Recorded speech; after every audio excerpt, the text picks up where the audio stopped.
यह कौन है? एक जोर की चीख सुनाई दी। इस चीख के साथ अचानक शून्य में एक आकृति दिखाई दी। असीम परमात्मा भड़क सकता था। बिना किसी हिचकिचाहट के नान मिंगली आग तुरंत प्रज्वलित हो गई, जो अंदर आने वाले व्यक्ति को मारना चाहती थी। पलक झपकना, प्रचंड लपटों ने आकाश को आग के समुद्र में बदल दिया। देखते ही देखते आग की लपटें देखकर हर कोई सहम गया। फाड़ना, तेज आवाज हुई, मानो सारा आसमान फट गया हो।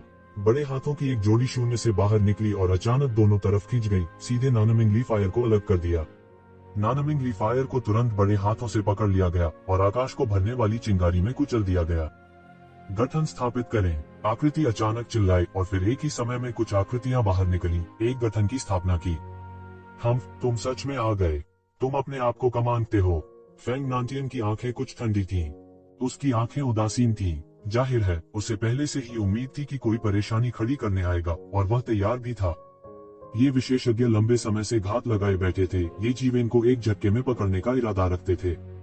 तुम्हारी हिम्मत कैसे हुई? ये वुडी गुस्से में थे और उन्होंने फेंग नानटियन को देखा। इस समय दोनों के बीच बातचीत से हर कोई समझ गया कि जो व्यक्ति अचानक कूदा वह कोई और नहीं बल्कि ये जीवेन थी। सभी ने फेंग नानटियन को अपनी आंखों में कुछ डर के साथ देखा। क्या शातिर दिल है, क्या सूक्ष्म योजना है। इन विशेषज्ञों के साथ घात लगाकर बैठे हुए भले ही एक शिवेन परेशानी पैदा करना चाहता हो, उसे यह देखना होगा कि क्या उसके पास ऐसा करने की क्षमता है। मैं हिम्मत क्यों नहीं करूंगा?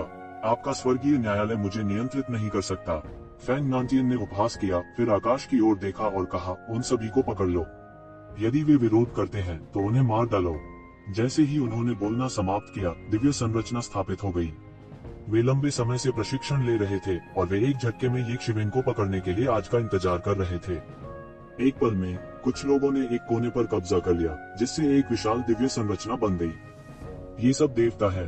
कई बाहरी लोग इस दृश्य को देखकर अपने आप को रोक नहीं सके। कितना खर्चीला है।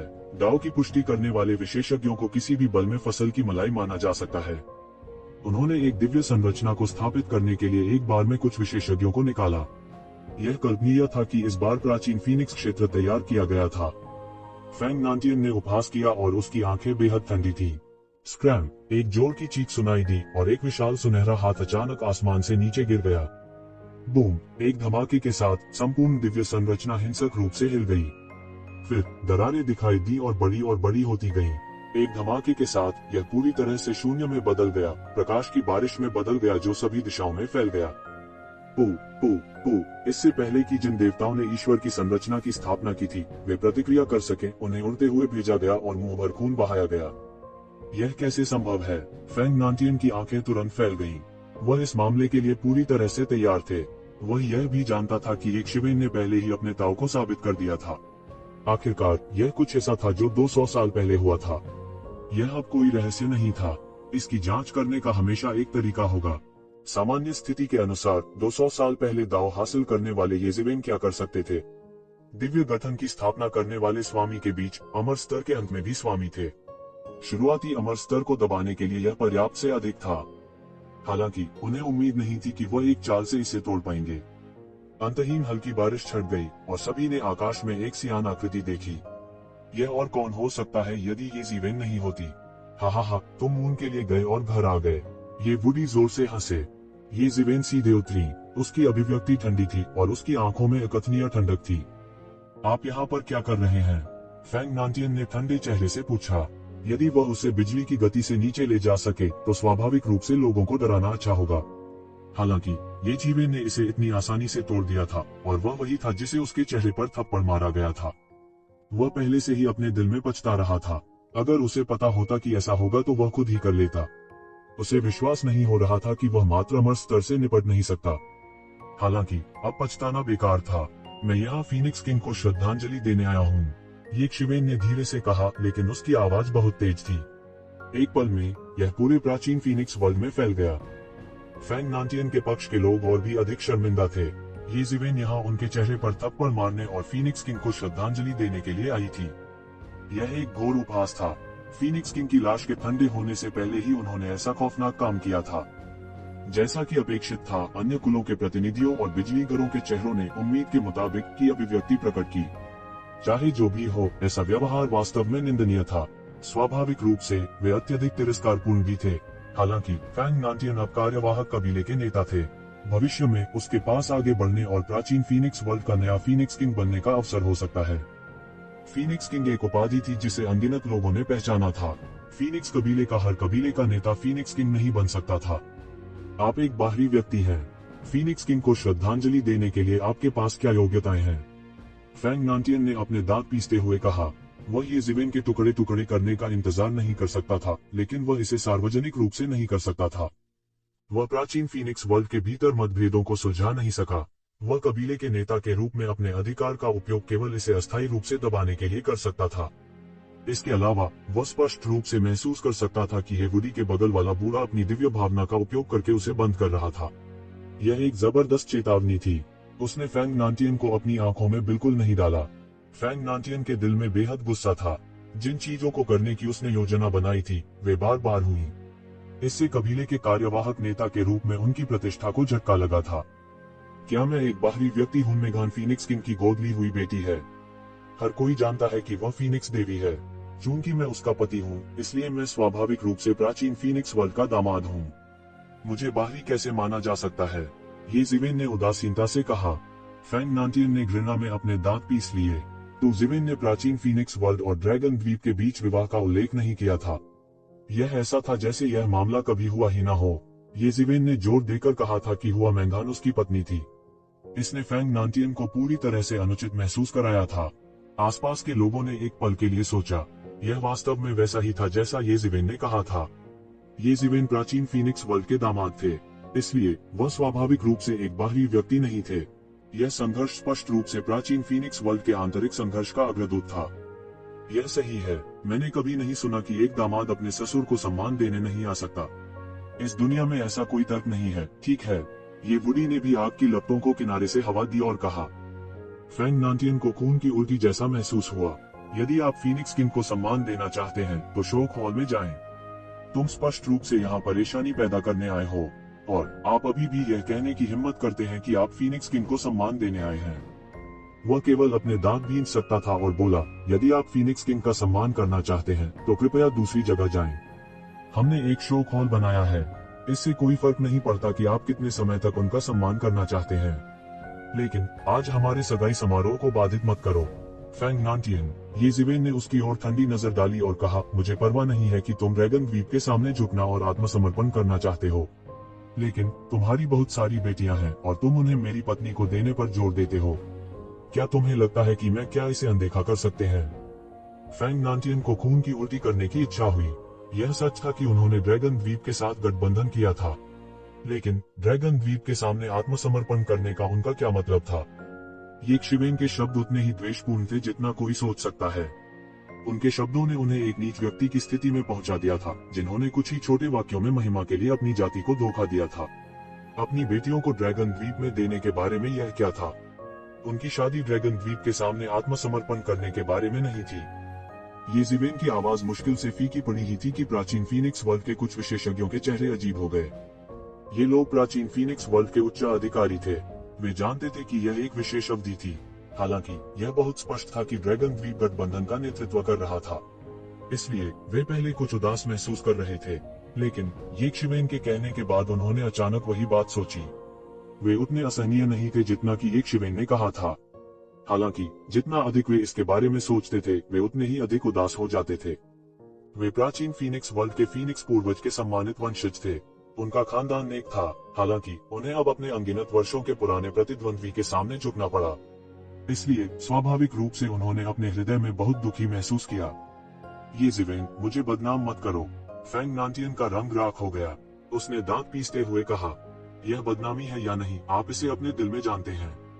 हालांकि इसका मुझसे कोई लेना देना नहीं है। मैं सिर्फ मेंगहान को दूर ले जाना चाहता हूँ। आप लोग उसे बाहर आने और बोलने के लिए कहते हैं। ये ज़िवेन ने उस पर एक नजर डाली और कहा। फैंग नांटियन स्पष्ट रूप से हुआ मेंगहान को बाहर आने और इस समय ये ज़िवेन का सामना करने के लिए नहीं कह सकते थे। नहीं तो क्या यह पूरी तरह गड़बड़ नहीं हो जाता? किसी को पता होना चाहिए कि हुआ मेंगहान अभी भी शादी न करने पर जोर दे रहा था। कमोबेश सभी ने इसका अंदाजा लगा लिया था। हालांकि अगर यह उजागर हो जाता तो उसका चेहरा सूझ जाता। इसके अलावा प्राचीन फीनिक्स वर्ल्ड और ड्रैगन द्वीप की प्रतिष्ठा के लोग उनके दिलों में और अधिक दृढ़ होंगे। हम ज्यादा दूर मत जाओ। यह सगाई प्राचीन फीनिक्स वर्ल्ड और ड्रैगन द्वीप के बीच गठबंधन की शुरुआत है। यदि आप नहीं जानते कि आपके लिए क्या अच्छा है तो मुझे असभ्य होने के लिए दोष न दें। फैंग नांटियन की इच्छा थी कि वह येज़िवेन को थप्पड़ मारकर मौत के घाट उतार दे। आसपास के लोग पहले से ही उत्साही चर्चा करना शुरू कर चुके थे। तरह तरह की फुसफुसाहटें आने लगी थीं। खासतौर पर वे विशेषज्ञ जो उनके गुट का हिस्सा नहीं थे, वे उसे और भी अमित्र भाव से देख रहे थे। सगाई, हा हा हा, यह हास्यास्पद है। किसने ऐसी सगाई के बारे में सुना है जिसमें दोनों पक्ष मौजूद न हो। येज़िवेन के मुंह का कोना एक उपहास का भाव प्रकट किए बिना नहीं रह सका। फैंग नांटियन, क्या तुम सच में सोचते हो कि तुम एक हाथ से आकाश को ढक सकते हो? उद्धरण चिन्ह। येज़िवेन, तुमने मेरे ड्रैगन कबीले की योजनाओं को बार बार बर्बाद कर दिया है। ऐसा लगता है कि आपने मेरे ड्रैगन कबीले के खिलाफ जाने का मन बना लिया है। वास्तव में दाव की पुष्टि करने वाले विशेषज्ञ के लिए व्यक्तिगत रूप से जाना और कहीं भी मैचमेकर के रूप में कार्य करना पर्याप्त था। येज़िवेन ने उस पर कोई ध्यान नहीं दिया। वह निश्चित रूप से फैंग नांटियन को घूर रहा था। वह ड्रैगन कुल के उस विशेषज्ञ को पूरी तरह से हवा मान चुका था। येज़िवेन, मैं तुमसे बात कर रहा हूँ। क्या तुमने मुझे सुना? आप बहरा हैं। ड्रैगन कबीले के उस विशेषज्ञ को अचानक लगा कि उसकी उपेक्षा की गई है, इसलिए वह उग्र हो गया। तुम्हें क्या लगता है कि तुम कौन हो? क्या तुम्हें लगता है कि तुम मुझसे बात करने के योग्य हो? दफा हो जाओ। येज़िवेन ने जवाब देते हुए अपना सिर भी नहीं घुमाया। उन्होंने उस विशेषज्ञ को पूरी तरह से नजरअंदाज कर दिया था। अच्छा। ड्रैगन कबीले का वह विशेषज्ञ गुस्से से उबल रहा था। उन्होंने अचानक असीम दैवीय शक्ति का संचार किया। पल भर में मौसम बदल गया। परमेश्वर के क्रोध के कारण लाखों लाशें गिर सकती हैं और पृथ्वी हिल सकती है। उसने येज़िवेन को हथियाने के लिए सीधे अपने ड्रैगन पंजे का इस्तेमाल किया। येज़िवेन ने अचानक एक मजबूत दबाव महसूस किया जो उस पर दबाव डाल रहा था। हालांकि उसके आसपास के लोगों ने जरा सा भी दबाव महसूस नहीं किया। यह हमला अकेले इस ड्रैगन कबीले के मालिक की असाधारण साधना को दर्शाता है। बेवकूफ, फैंग नांटियन ने अचानक डांटा। किसी को पता होना चाहिए कि येज़िवेन ने सीधे तौर पर उस दिव्य रचना को तोड़ दिया था जिसे उसने स्थापित किया था। इस व्यक्ति की ताकत इस लानत येज़िवेन को कैसे रोक सकती है? जब इस विशाल अजगर का पंजा नीचे गिरा तो येज़िवेन की आंखों में एक ठंडी रोशनी चमक उठी। उसके शरीर से अचानक आभा का एक विस्फोट हुआ। यह पता चला कि उसके पास मध्य अमर स्तर की साधना भी थी। अजगर का पंजा तुरंत टूट गया। हाँ, येज़िवेन अंततः एक झपट्टा मारकर बीच के अमर स्तर पर पहुंच गई। पिछले 200 वर्षों में उनका संचय और अनगिनत जादुई सामग्रियों की खपत थोड़े समय में पूरी तरह से समाप्त हो गई। इसने उन्हें थोड़े समय में मध्य अमर स्तर में पूरी तरह से टूटने की अनुमति दी और यह शिखर भी नहीं था, वह वास्तव में मध्य अमर स्तर पर भी है। इतनी तेजी से प्रगति उसने अभी 200 साल पहले ही अपने दांव को साबित किया था। नहीं, येज़िवेन बहुत बड़ा खतरा है। इस समय फैंग नांटियन के दिमाग में अनगिनत विचार कौंध गए। वो येज़िवेन से और भी ज्यादा डरता था। वर्तमान में येज़िवेन की ताकत अभी भी उसके लिए कोई खतरा नहीं थी। वास्तव में भयानक बात उसकी साधना गति थी। अगर यह जारी रहा तो येज़िवेन को उसके लिए एक मजबूत खतरा बनने में हजारों या दसियों साल नहीं लगेंगे। हजारों या दसियों हजार साल आम लोगों के लिए बहुत लंबे थे। यह बहुत संभावना थी कि यह पहले से ही जीवन भर था। देवताओं के लिए यह बहुत छोटा था। देवताओं के लिए समय पहले ही बहना बंद हो गया था और अब इसका कोई अर्थ नहीं रह गया था। बेवकूफ, येज़िवेन ने उपहास किया। यह कुछ ऐसा था जो उनके पास अपनी प्रतिष्ठा स्थापित करने के लिए आया था। बस अच्छा है, वह एक पल में इस ड्रैगन कबीले के मास्टर के सामने उपस्थित हुए। उसने सीधे एक मुक्का मारा और दुनिया तुरंत रह गई। बूम! एक पल में ऐसा लगा जैसे दुनिया का खंभा येज़िवेन के मुक्के से टूट गया। इस ड्रैगन कबीले के मास्टर की जरा सी भी प्रतिक्रिया नहीं थी और वो येज़िवेन के मुक्के से उड़ गया। उसके मुंह से खून निकलने लगा और उसके शरीर के नियम गड़बड़ा गए। उनके शरीर पर दिव्य प्रकाश मंद था। भगवान के स्तर तक साधना करने वाले एक विशेषज्ञ को मारना पहले से ही बहुत कठिन था और उसकी पुनर्प्राप्ति क्षमता भी अत्याचारी और भयानक थी। किसने सोचा होगा कि येज़िवेन के मुक्के से वह गंभीर रूप से घायल हो जाएगा? इस ड्रैगन कबीले के विशेषज्ञ का खून हर जगह फूट पड़ा। उसका पूरा शरीर उल्टा उल्टा हुआ भेजा गया था और गंभीर रूप से आसपास के जादू में दुर्घटनाग्रस्त हो गया। फिर वह रुक गया और नीचे गिर पड़ा। उसके बाल अस्त व्यस्त थे और उसने अपने आसपास के लोगों की आंखों को देखा। वह इतना क्रोधित था कि उसने बारी बारी से 1 दर्जन कौर खून उगल दिया। उसके खून का रंग काला था। यह येज़िवेन के हमले का नतीजा था। क्या इससे कोई फर्क नहीं पड़ता था कि यह ड्रैगन रेस, प्राचीन फीनिक्स वर्ल्ड या अन्य पार्टियों के विशेषज्ञ थे? वे सभी इस समय सदमे में आ गए थे। उन्हें अपनी आंखों पर विश्वास ही नहीं हो रहा था। ड्रैगन द्वीप के कुछ विशेषज्ञों ने अपना मुंह चौड़ा कर लिया था। वास्तव में वे उन्हें बंद नहीं कर सके। हालांकि ड्रैगन ट्राइब मास्टर दुनिया का सबसे शक्तिशाली व्यक्ति नहीं था, लेकिन वह मध्यवर्ती अमर स्तर पर था। वह निश्चित रूप से ड्रैगन द्वीप पर एक प्रसिद्ध व्यक्ति थे। जब तक कोई अमर स्तर का गुरु नहीं होता, अमर स्तर के गुरु के लिए उसे चोट पहुंचाना कठिन होता। यहाँ तक कि गॉड दफन स्टार महासागर में भी उसके पास अपनी रक्षा करने की क्षमता थी। वह अपनी मर्जी से आ और जा सकता था। अब जब उसे मौके से उड़ाकर भेजा गया तो वह समय पर प्रतिक्रिया भी नहीं कर सका। यह ऐसा था जैसे उसने एक ऐसे विशेषज्ञ का सामना किया हो जो रहस्यमय स्तर का नहीं था। यह अविश्वसनीय था। इससे भी अधिक अविश्वसनीय बात यह थी कि येक्षिवेन केवल मध्यवर्ती अमर स्तर पर था। वह इतना शक्तिशाली कैसे हो सकता है? वे कल्पना नहीं कर सकते थे कि दोनों मध्यवर्ती अमर स्तर पर होने के बावजूद उनकी क्षमताओं में इतना बड़ा अंतर है। यह बिल्कुल अकल्पनीय था। धत्तेरी की ड्रैगन ट्राइब मास्टर को येज़िवेन ने उड़ते हुए भेजा था। इस समय वह बेहद गुस्से में था। उनके हृदय में व्याप्त क्रोध को दबाया नहीं जा सका। वह तुरंत उड़ गया और उसके शरीर में दिव्य शक्ति जल रही थी। वह अपने मूल को जला रहा था। भाड़ में जाओ। जैसे ही वह एक विशाल हाथ में बदल गया जो तुरंत नीचे गिर गया, वह गुस्से से दहाड़ने लगा। इस विशाल हाथ में अनगिनत दैवीय ताऊ कानून थे और एक पल में यह विशाल और शक्तिशाली था। यह रोशनी की बारिश में तब्दील हो गया और इसमें सब कुछ नष्ट करने की ताकत थी, क्योंकि यह येक्षिवेन की ओर टूटा। वो पागल हो गया है। वो येज़िवेन की वजह से पागल हो गया है। वो लड़ाई के लिए अपने मूल को जला रहा है। किसी ने कहा, एक देवता का जीवन काल अनंत था। स्वाभाविक रूप से किसी के जीवन को जलाने जैसी कोई बात नहीं थी।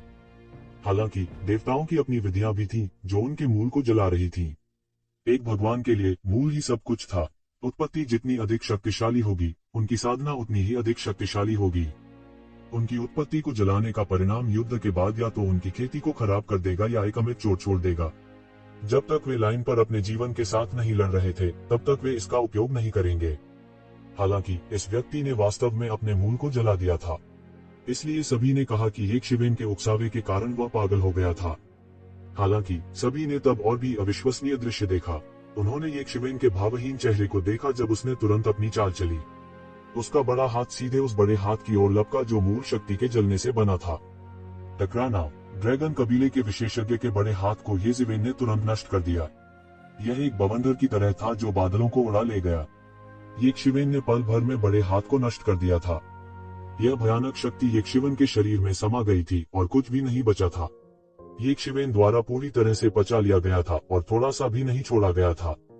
फिर येज़िवेन ने सीधे उसे थप्पड़ मार दिया। टकराना। ड्रैगन कबीले के मास्टर को एक बार फिर थप्पड़ मारा गया। उसका पूरा शरीर कताई शीर्ष की तरह पीछे की ओर उड़ गया। वह तुरंत हार गया। भले ही उन्होंने अपने मूल को जला दिया था, फिर भी कोई फर्क नहीं पड़ा। ऐसा लग रहा था कि चाहे किसी भी स्तर की शक्ति हो, वो येक्षिवेन के सामने कमजोर थी। जब उन्होंने यह देखा तो उनमें से कई तो मरने तक डर गए। यह ऐसा था जैसे उन्होंने कुछ अविश्वसनीय देखा हो। यहाँ तक कि कुछ विशेषज्ञ जो पहले ही चरम अमर स्तर को प्राप्त कर चुके थे, वे अमर स्तर के मध्यवर्ती अमर स्तर के शिखर तक ऐसा करने में सक्षम नहीं होंगे। ऐसा लगता था कि अमर स्तर की उन्नत चोटी का कोई गुरु भी इस आदमी को दबा नहीं सकता था। हालांकि ऐसे कई लोग थे जिन्होंने अपने ताऊ को साबित कर दिया था, लेकिन वे मदद नहीं कर सके, लेकिन थोड़ा डर महसूस किया। अगर वे येज़िवेन की जगह होते तो उनकी स्थिति और भी खराब हो सकती थी। येज़िवेन द्वारा ड्रैगन कबीले के मास्टर को गंभीर रूप से घायल कर दिया गया था और उसका मुंह तोड़ दिया गया था। वह केवल विलाप कर सकता था और नहीं जानता था कि क्या कहे। येज़िवेन, क्या आप वास्तव में सोचते हैं कि प्राचीन फीनिक्स क्षेत्र में कोई नहीं है? आप यहाँ जितना चाहें उतना अहंकारी हो सकते हैं। फैंग नांटियन ने अमित्र तरीके से पूछा। वह येक्षिवेन पर हमला करने के अवसर को बुनाने की योजना बना रहा था। क्या मैं घमंडी हो रहा हूँ? उसने पहले मुझ पर हमला किया। मुझे मत बताओ कि मेरे पास खुद का बचाव करने की क्षमता भी नहीं है। येज़िवेन ने शांति से जवाब दिया, जैसे कि जिस व्यक्ति को उसने थप्पड़ मारा था वह मध्यवर्ती अमर स्तर का मास्टर नहीं था, बल्कि एक महत्वहीन कीड़ा था। इसके अलावा मुझे किसी ऐसे व्यक्ति की आवश्यकता है जो अभी निर्णय ले सके।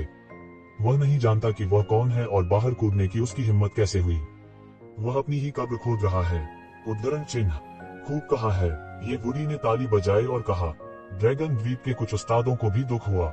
विशेष रूप से इस क्षण उन्होंने महसूस किया कि वे न केवल उस व्यक्ति के चेहरे पर थप्पड़ मार रहे थे, बल्कि उनके चेहरे पर भी थप्पड़ मार रहे थे। दाव पुष्टिकरण विशेषज्ञ के रूप में वे जहां भी गए, उनके साथ पूर्वज की तरह व्यवहार किया गया। हालांकि उन्हें एक दिन एक महत्वहीन व्यक्ति के रूप में माना गया।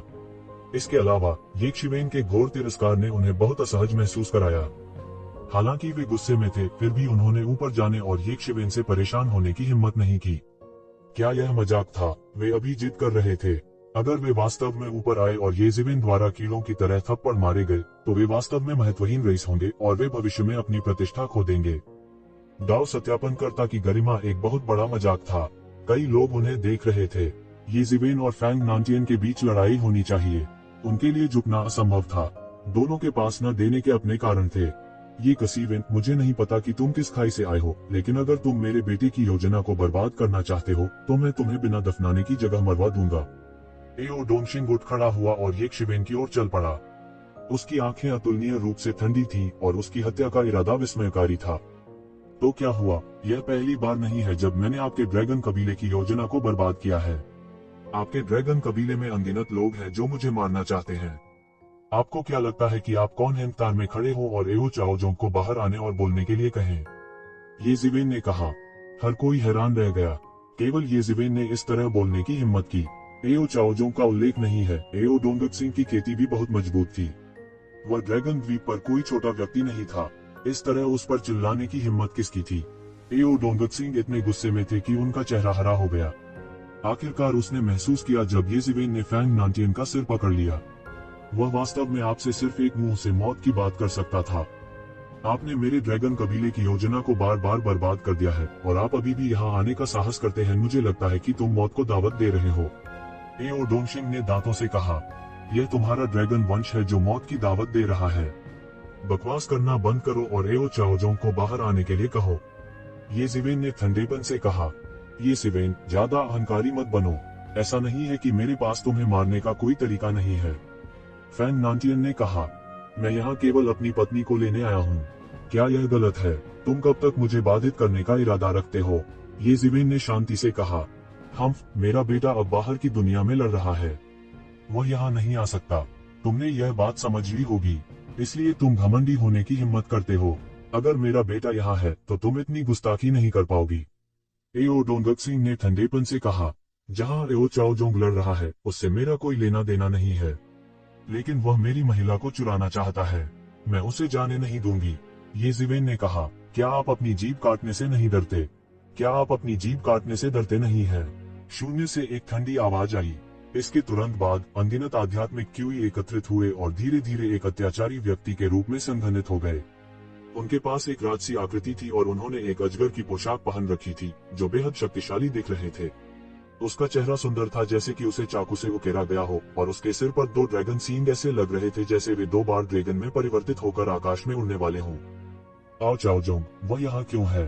क्या वह बाहरी क्षेत्र में नहीं लड़ रहा था? वह कब वापस आया? किसी ने कहा, उसने इस व्यक्ति को पहले देखा था। यह ड्रैगन कबीले का प्रसिद्ध विशेषज्ञ एओ चाओजोंग था। सबके हौसले पस्त हो गए।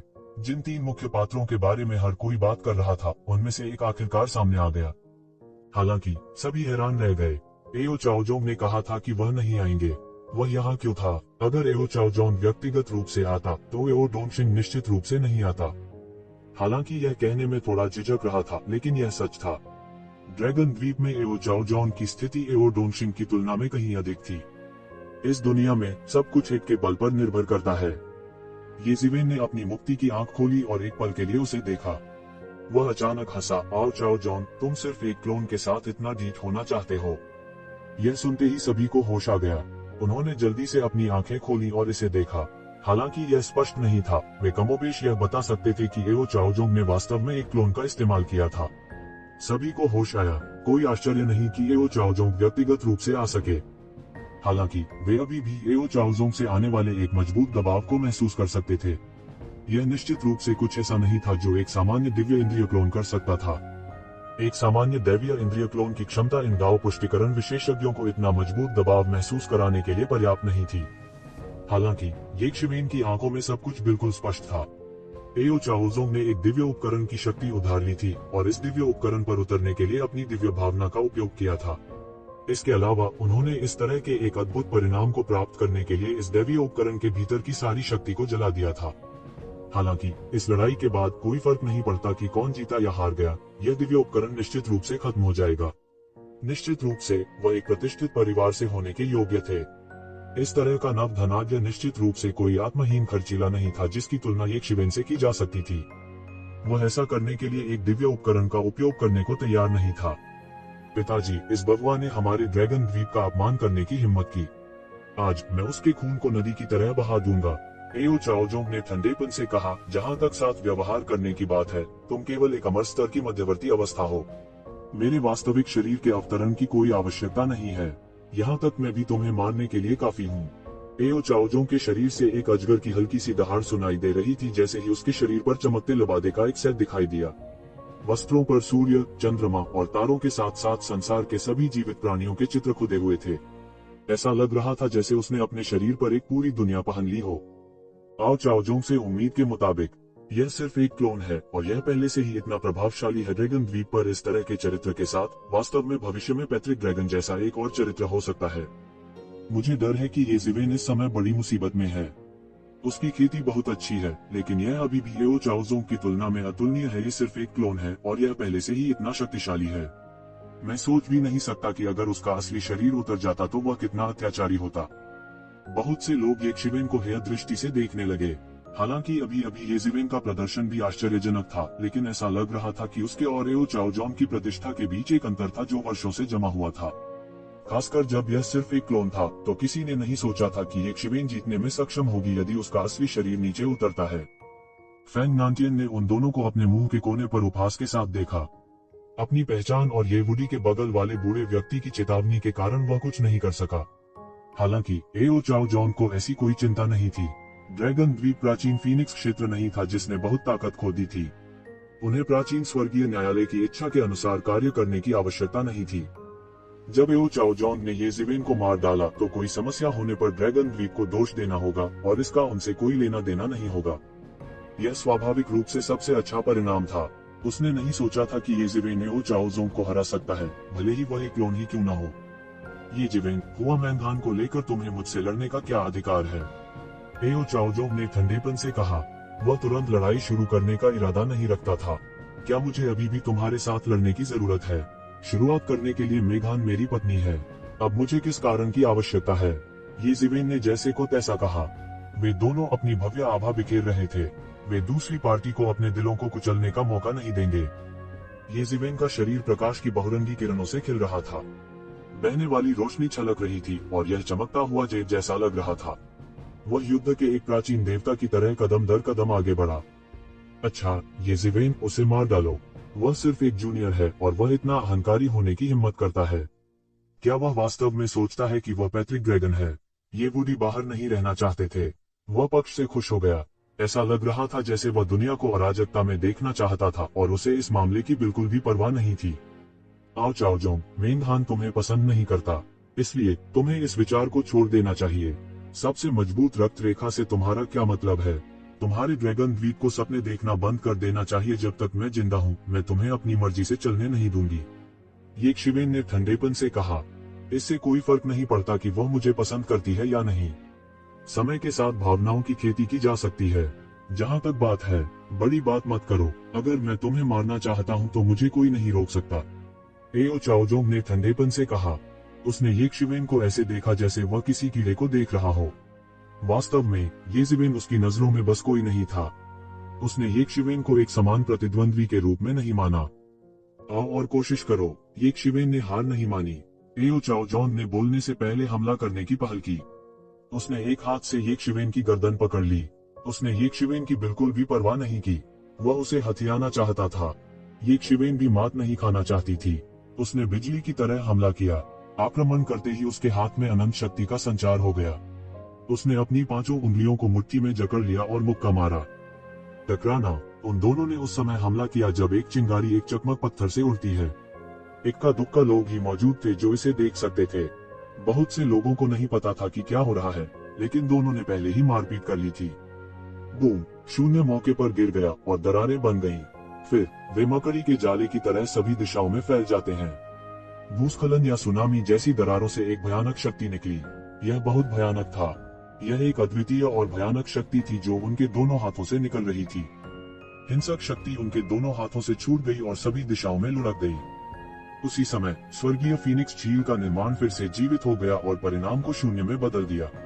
अन्यथा 2 देव स्तर के स्वामी के बीच की लड़ाई एक ग्रह को तुरंत नष्ट करने के लिए पर्याप्त होगी। दोनों की भयानक शक्ति ने सभी को हैरान कर दिया। वे सभी दाव पुष्टिकरण स्तर के स्वामी थे, लेकिन वे इतने भयभीत नहीं थे। एओ चाओजोंग बिल्कुल नहीं हिले। प्रचंड ऊर्जा के कारण उसके कपड़े हिंसक रूप से फड़फड़ाने लगे। उनकी आंखें अत्यंत तेज थी, मानो उनकी आंखों में ही कोई ब्रह्मांड उत्पन्न और नष्ट हो रहा हो। उसके शरीर पर जादुई शक्ति का एक हल्का सुनहरा अजगर बना, जो उसके भीतर उसकी रक्षा कर रहा था। कोई भी हमला उनके शरीर को नुकसान नहीं पहुंचा सका। ये ज़िवेन कोई बुरी नहीं थी। उसने बिना किसी को देखे 5 एम्परर्स बैटल आर्मर पहन लिया था। यह ऐसा था मानो कोई वास्तविक सम्राट पुनर्जीवित हो गया हो और फिर से इस दुनिया में आ गया हो। इससे लोग डर से कांपने लगे। ये ज़िवेन इस बार मर चुका है। उसने मेरे बेटे को उकसाने की हिम्मत की। वह कल का सूरज देखने के लिए जीवित नहीं रहेगा। एओ डोंगशिन का रंग बेहतर हो गया। उन्हें अपने बेटे पर पूरा भरोसा था। इस बीच उन दोनों के बीच लड़ाई अभी भी चल रही थी और एक पल में और भी आश्चर्यजनक लड़ाई छिड़ गई थी। एओ चाओजोंग की आंखों से तेज रोशनी फूट पड़ी और एक अजीब पैटर्न दिखाई दिया। यह एक बहुत ही प्राचीन जादुई आंख की तकनीक थी और यह ये ज़िवेन को मारने के लिए उसकी ओर बढ़ी। ये ज़िवेन की मुक्ति की आंखें भी उसकी आंखों से फूट पड़ी। यह एक प्राचीन जादुई शक्ति भी थी। उसके सामने बनी छुटकारे की शक्ति ने सब कुछ विकृत कर दिया। यह शक्ति उसमें प्रस्फुटित भी नहीं हो सकती थी। यह छुटकारे की शक्ति द्वारा अंतहीन शून्य में मरोड़ दिया गया था। और इस समय ये ज़िवेन ने हमला करने की पहल की। उसके हाथ में आसमान को चीरने वाली तलवार दिखाई दी और उसने उसे एओ चाओजोंग की ओर पटक दिया। बजना, एक आश्चर्यजनक तलवार प्रकाश आकाश में उड़ गया और उसके रास्ते में सब कुछ बिखर गया। यह अज्ञात था जब एओ चाओजोंग के हाथ में एक स्वर्गीय परशु प्रकट हुआ। इसे दूर के शून्य से बुलाया गया था। यह तुरंत उसके हाथ में दिखाई दिया और उसका सामना स्काई स्प्लिटिंग स्वॉर्ड से हुआ। बजना, एक हिंसक विस्फोट हुआ। भयानक शक्ति ने युद्ध के मैदान को हिला दिया और ध्वनि तरंगे बाधा में भी घुस गईं। बहुत से लोग दर्द से कराह उठे और उनके कान फौरन इस हद तक हिल गए कि खून बहने लगा। जब वे दोनों लड़ रहे थे, उस क्षण में अनगिनत कानून प्रदर्शित हुए। दोनों ही मार्शल आर्ट में समझ के चौंकाने वाले स्तर पर पहुंच गए थे। पलक झपकते ही ऊर्जा के प्रचंड ज्वार ने कई बाधाओं को मिटा दिया था। इस समय और भी सरणियां स्वतः पुनर्जीवित हो गईं। अन्यथा इन दो लोगों के बीच लड़ाई के तहत पूरी स्काई फीनिक्स झील नष्ट हो जाती। दोनों का लुक बराबरी का नजर आ रहा था। दोनों एक दूसरे का कुछ नहीं कर सकते थे, विशेष रूप से एओ चाओजोंग। उसकी ताकत बहुत सीमित थी और वो एक ज़िवेन के साथ कुछ नहीं कर सकता था। एओ चाओजोंग के भौतिक शरीर ने इस टक्कर में बेहोश होकर गिरने के संकेत दिए। आखिरकार यह उनका असली शरीर नहीं था जो आया था। यहाँ तक एक दैवीय उपकरण भी ये ज़िवेन के सुनहरे रंग के अत्याचारी रूप के सामने एक नुकसानदेह स्थिति में आ गया। हालांकि उसके शरीर से सुनहरी लकीरें निकली और उसके भौतिक शरीर को तुरंत स्थिर कर दिया जो ढहने के कगार पर था। इन दोनों की लड़ाई के झटकों से घायल होने से बचने के लिए सभी लोग थोड़ा आगे भागे। वे ये ज़िवेन के भौतिक शरीर की असामान्य ताकत के बारे में भी जानते थे। यह अकल्पनीय था कि एओ चाओजोंग का भौतिक शरीर, जो एक दिव्य उपकरण से संघनित था, एक ही झटके में ढहने वाला था। कोई आश्चर्य नहीं कि ड्रैगन कबीले विशेषज्ञ भी वापस नहीं लड़ सके। उसका भौतिक शरीर बहुत भयानक था। हर कोई लड़ाई से अपनी आंखें नहीं हटा सका। उन दोनों के बीच लड़ाई का परिणाम मध्य अमर स्तर और हर किसी की कल्पना से कहीं अधिक था। चाहे वह एओ चाओजोंग था जो केवल एक क्लोन के साथ ऐसी विस्फोटक शक्ति को उजागर करने में सक्षम था, या ये ज़िवेन जो अमर स्तर के शिखर की युद्ध शक्ति को उजागर करने में सक्षम था जब वह केवल अमर स्तर के मध्य में था। दोनों ही उत्कृष्ट क्षमताओं के साथ उत्कृष्ट प्रतिभाएं थीं। एओ चाओजोंग ने बिल्कुल भी संकोच नहीं किया और ये ज़िवेन के जादू के उपकरण पर फिर से हमला किया। उसने अपने दोनों हाथों से एक मुहर पर चुटकी ली और एक लंबा अजगर खींचा जो सैकड़ों मील लंबा था। यह जानबूझकर उसे कंप्रेस करने का नतीजा था। ड्रैगन ये ज़िवेन की तरफ तेजी से दौड़ा। ये ज़िवेन तक पहुंचने से पहले ही आसमान में गहरी दरारें थी। यह एक भयानक दृश्य था, जैसे कि आकाश टूटकर बिखर रहा हो। यह ड्रैगन कबीले का अद्वितीय कौशल, स्वर्गीय ड्रैगन सील था। यह इतना शक्तिशाली था कि यह एक दुनिया को भेद सकता था। यह अत्यंत भयानक था। ये ज़िवेन ने बिल्कुल भी हार नहीं मानी। उसने एक कदम आगे बढ़ाया और अपने हाथों से एक मुहर भी बना ली। Haven flipping seal. उसके हाथ की बड़ी मुहर ने एक बड़ी मुहर बना दी और उसने उसे लंबे अजगर पर पटक दिया। टकराना। ये ज़िवेन की सील ने लंबे अजगर के सिर को तोड़ दिया, जिससे उसका खून बहने लगा। हमला रोक दिया गया था। यह दो सर्वोच्च मुहरों के बीच की लड़ाई थी। असंभव। इस दुनिया में एक सील कैसे हो सकती है जो हमारे स्वर्गीय ड्रैगन सील के बराबर है? एओ डोंगशिन ने अविश्वास में कहा। दूसरे भी ऐसे लग रहे थे जैसे उन्होंने भूत देखा हो। ड्रैगन कबीले की स्वर्गीय ड्रैगन सील दुनिया में प्रसिद्ध थी। यह मुहर स्वर्गीय ड्रैगन की मुहर से आई थी जिसे पैट्रिक ड्रैगन ने पहना था। बाद में पैट्रिक ड्रैगन के साथ स्वर्गीय ड्रैगन सील गायब हो गई। हालांकि स्वर्गीय ड्रैगन सील का उपयोग करने की विधि को पारित कर दिया गया था। यह स्वर्गीय ड्रैगन सील थी।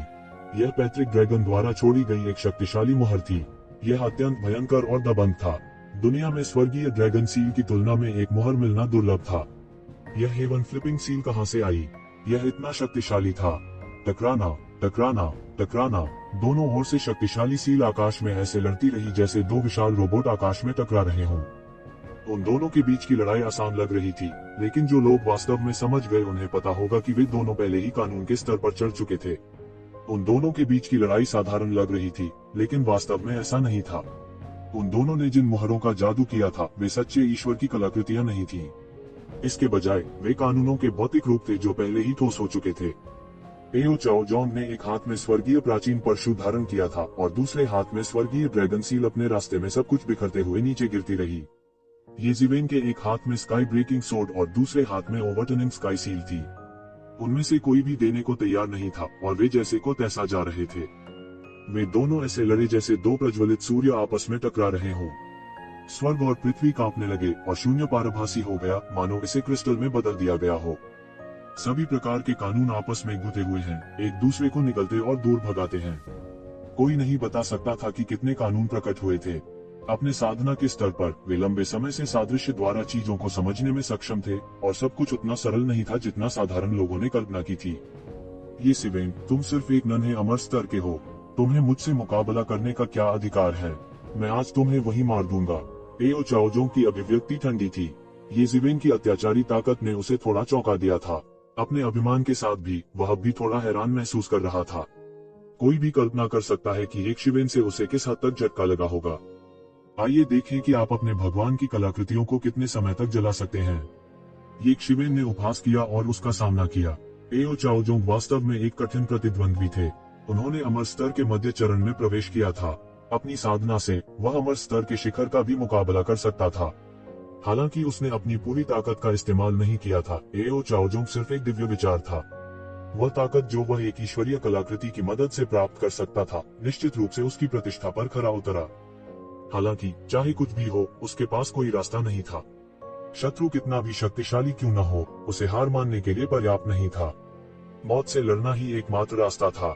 यह तुम्हें मारने के लिए पर्याप्त से अधिक है। एओ चाओजोंग ने एक लंबी चीख निकाली और अपना मुंह खोल दिया। एक पल में सभी आत्मा क्यूई को चूस लिया और इसे निगल लिया। उसका पूरा पेट फूल गया और जो ऊर्जा उसने खर्च की थी वह एक ही सांस में भर गई। यह देखने में भयानक दृश्य था।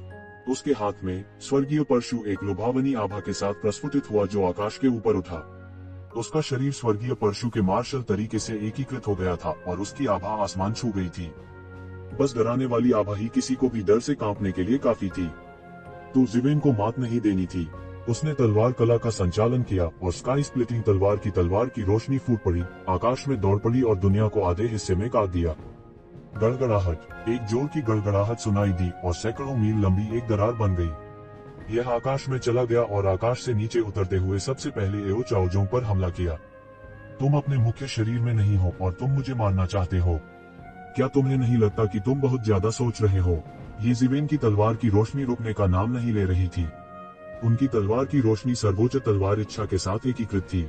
उस समय तलवार अंतहीन तलवार दिए हुए नियमों में बदल गई और लंबी तलवार के चारों ओर लिप गई। यह आसमान में सूरज की तरह चमकदार था। यह तलवार का इरादा था जिसे उस बूढ़े ने पीछे छोड़ दिया था। वर्षों के विश्लेषण के बाद ये जिवेन ने पाया कि इस तलवार के इरादे की गहराई उनकी कल्पना से बहुत परे थी। उनके पास आमतौर पर इसका अध्ययन करने का समय नहीं था, लेकिन पिछले 200 वर्षों में इस तलवार का इरादा की उनकी समझ आखिरकार एक नए स्तर पर पहुंच गई थी। स्वॉर्डविल की उनकी समझ के आधार पर यह स्वॉर्डविल बेहद गहरा था। यहाँ तक कि अपनी अमर स्तर की साधना के साथ उसने स्वॉर्डविल के केवल पहले स्तर को ही प्राप्त किया था। फिर भी रहस्यमय स्थान के साथ उनकी गणना के अनुसार इस तलवार की इच्छा को सही मायने में पूरा करने के लिए कुल 3 स्तरों की आवश्यकता होगी। नींव के पहले स्तर के लिए ही उन्हें अपनी अमरता साबित करने की आवश्यकता थी। जहां तक अगले 2 स्तरों की बात है, उसने यह कहने की हिम्मत भी नहीं की कि उसे किस स्तर तक पहुंचना होगा। कम से कम अभी के लिए यह ऐसा स्तर नहीं था जिसके बारे में वह अनुमान लगा सके। अतीत में वह केवल इस तलवार इच्छा की शक्ति का एक अंश ही प्राप्त कर पाया था। यह समुद्र में एक बूंद की तरह था। यदि रहस्यमय स्थान के लिए नहीं तो उस समय उसकी साधना के साथ वह तलवार की नकल करने में सक्षम नहीं होता, भले ही उसने उसे देखा हो। ज्यादा से ज्यादा वह उसकी एक झलक देख पाता। हालांकि यह शक्ति का केवल एक अंश था, फिर भी यह अतीत में येशिवेन के लिए एक असाधारण तकनीक थी। अब जब वह स्वॉर्डविल के पहले स्तर पर पहुंच गया था, तो वह शक्ति जिसे वह खोल सकता था कई स्तरों पर चढ़ गई थी। उन्होंने व्यक्तिगत रूप से इस क्षेत्र को निर्वाण नाम दिया। स्वॉर्डविल का यह स्तर जहां भी गुजरा वहां कुछ भी जीवित नहीं छोड़ेगा। यह मृत्यु की शक्ति थी और यह पूरी तरह से उसके नियंत्रण में थी। क्योंकि उन्हें जीवन और मृत्यु से अलग होने का अनुभव था, 3 लोगों और 5 तत्वों से बाहर कूदने का वे इसमें महारत हासिल करने में सक्षम थे। इससे पहले कि वह अपनी अमरता साबित करता, उसकी कल्पना करने की हिम्मत नहीं होती। अब जब उन्होंने वास्तव में निर्वाण तलवार विल को खोल दिया था, तो उनके प्रतिद्वंद्वी के हेवनली हेल्बर्ट की परशु की चमक तुरंत एक पेंटिंग स्क्रॉल की तरह फट गई थी। एओ चाओजोंग भी पूरी तरह से सदमे में थे। उनका हेवनली हेल्बर्ट एक असाधारण मूल के साथ एक बहुत ही प्रभावशाली दिव्य उपकरण था। यह उनके हाथों प्रसिद्ध भी था। यह कोई क्लोन नहीं था, बल्कि असली था। उसने इसे असली से दूर शून्य में प्राप्त किया था। उसे उम्मीद नहीं थी कि येशिवेन इतनी सफाई से इसे नष्ट कर देगी। यह किस तरह की स्वॉर्डविल है? उसे निर्वाण की अनुभूति हुई, मानो दुनिया में सब कुछ बिना किसी निशान के गायब हो गया हो। इस भावना ने उसके पूरे शरीर में रोंगटे खड़े कर दिए। बूम! तलवार चमक ने स्वर्गीय परशु के शरीर को बेरहमी से काट डाला। एक हिंसक कंपन था और एक कर्कश ध्वनि सुनी जा सकती थी। एओ चाओजोंग की हथेली तुरंत टुकड़ों में बिखर गई, हल्की बारिश में बदल गई और बिखर गई। स्वर्गीय परशु भी शोकाकुल रोओं की लहरों में फूट पड़ा। धत्तेरी की! एओ चाओजोंग का शरीर 5 रंगों की चमक से खिल उठा। फिर उसकी फटी हुई हथेली पर अनगिनत तावीज बह गए और उससे जुड़ गए। एक पल में एक और तार बन गया और उसने स्वर्गीय परशु को पकड़ लिया। फिर यह फिर से फट गया और उसके भीतर की शेष शक्ति तुरंत फट गई, जिससे उसे एक और भारी झटका लगा। एओ चाओजोंग ने एक और हथेली को संघनित किया और बमुश्किल हेवनली हेल्बर्ट को हथियाने में कामयाब रहे। लेकिन एक ही बार में इतनी ऊर्जा खर्च करने के बाद उनका शरीर कुछ मायावी हो गया। उसने जल्दी से अपना मुंह खोला और उसे स्थिर करने के लिए अनंत आध्यात्मिक ऊर्जा को अपने शरीर में समाहित कर लिया। येशिवेन के फिर से हमले से उसका शरीर लगभग नष्ट हो चुका था। उसने येशिवेन को देखा और पहली बार उसकी आंखों में डर का एक संकेत था। वो येशिवेन को एक कड़ा प्रतिद्वंदी मानने लगा था। यहाँ तक अगर यह सिर्फ एक क्लोन था, तब भी उसके लिए एक वास्तविक खतरा पैदा करने की ताकत थी। हर कोई पहली बार अपने दिल की गहराई से सचमुच चौंक गया था। अभी अभी येशिवेन की तलवार के हमले ने उन्हें ऐसा महसूस कराया था जैसे दुनिया नष्ट होने वाली थी। यह ऐसा था मानो संसार का जीवन काल समाप्त हो गया हो और सब कुछ नष्ट हो गया हो। वे मृत्यु में गिर गए थे और जीवन शक्ति का अब कोई बोध नहीं था। वे नहीं जानते थे कि येशिवेन ने ऐसी भयानक तलवार को समझने के लिए क्या अनुभव किया था। यह सामान्य ज्ञान था कि हर किसी का मार्शल दाव अलग होता है। स्वर्गीय ताओ के तहत हर किसी के अलग अलग अनुभव थे और उनके द्वारा समझे गए मार्शल दाव भी अलग थे। साधारण मार्शल आर्टिस्ट अभी भी अपनी चालों से जूझ रहे थे, लेकिन ये सभी लोग अपनी पीढ़ी के उस्ताद थे। वे पहले से ही अवधारणा के स्तर तक उठ चुके थे और यहाँ तक उनके द्वारा किए गए हर आंदोलन में दाव का अवतार था। स्वाभाविक रूप से वे इस सत्य को अच्छी तरह समझ गए थे, इसलिए वे और भी चकित थे। क्या ऐसा हो सकता है कि येशिवेन ने व्यक्तिगत रूप से दुनिया के पतन को देखा हो? अन्यथा उनकी तलवार नियत में संसार के निर्वाण का अर्थ इतना प्रबल कैसे हो सकता था? इसे वास्तविक रूप से अनुभव किए बिना इसके बारे में सोचना असंभव था। लेकिन इस तरह की आभा आमतौर पर केवल प्राचीन देवताओं पर ही प्रकट होती है। उन्होंने संसार के जन्म और मृत्यु को हल्के से देखा था, इसलिए उनमें उलटफेर की ऐसी आभा हो सकती थी। येशिवेन अधिक से अधिक कुछ 100 या 1000 साल का था, तो उसे दुनिया के जन्म और मृत्यु को देखने का अवसर कैसे मिल सकता था? हालांकि वे नहीं जानते थे कि येशिवेन के पास एक रहस्यमयी जगह थी जिसने पूरी तरह से तलवार के इरादे को दोहराया था। जैसे जैसे येशिवेन की साधना अधिक से अधिक गहरी होती गई, तलवार के इरादे की उनकी समझ भी अधिक से अधिक गहरी होती गई। हालांकि उन्होंने व्यक्तिगत रूप से कभी इसका अनुभव नहीं किया था, लेकिन इससे कोई फर्क नहीं पड़ा। बूढ़े आदमी, तुम क्या सोचते हो कि येशिवेन अब कितना मजबूत है? ये बूढ़ी ने येशिवेन की ओर देखा और उसके चेहरे पर एक सार्थक नजर डाली। उन्होंने 200 वर्षों से एक दूसरे को नहीं देखा था, लेकिन येशिवेन में इतना सुधार हुआ था कि वह हैरान था। जब वह पहली बार येशिवेन से मिला, तो उसने उसे अपनी आंखों के सामने बिल्कुल नहीं रखा। येशिवेन एक दूरस्थ दुनिया में एक दूरस्थ संप्रदाय का एक छोटा सा शिष्य था। उस समय येशिवेन को एक सच्चा शिष्य भी नहीं माना जा सकता था। उसकी हैसियत की तुलना में येशिवेन समान स्तर पर नहीं थी। यदि यह अतीत में होता, तो वह शायद उसकी ओर देखता भी नहीं। हालांकि अंत में उसे येशिवेन द्वारा एक सबक सिखाया गया था और उनकी भावनाएं गहरी हो गईं। उसने नहीं सोचा था कि येशिवेन एक दिन इस स्तर तक साधना करने में सक्षम होगी। वह हुआ मैंगान जैसा नहीं था। हुआ मैंगान भी एक दूरस्थ दुनिया में एक दूरस्थ संप्रदाय का शिष्य था।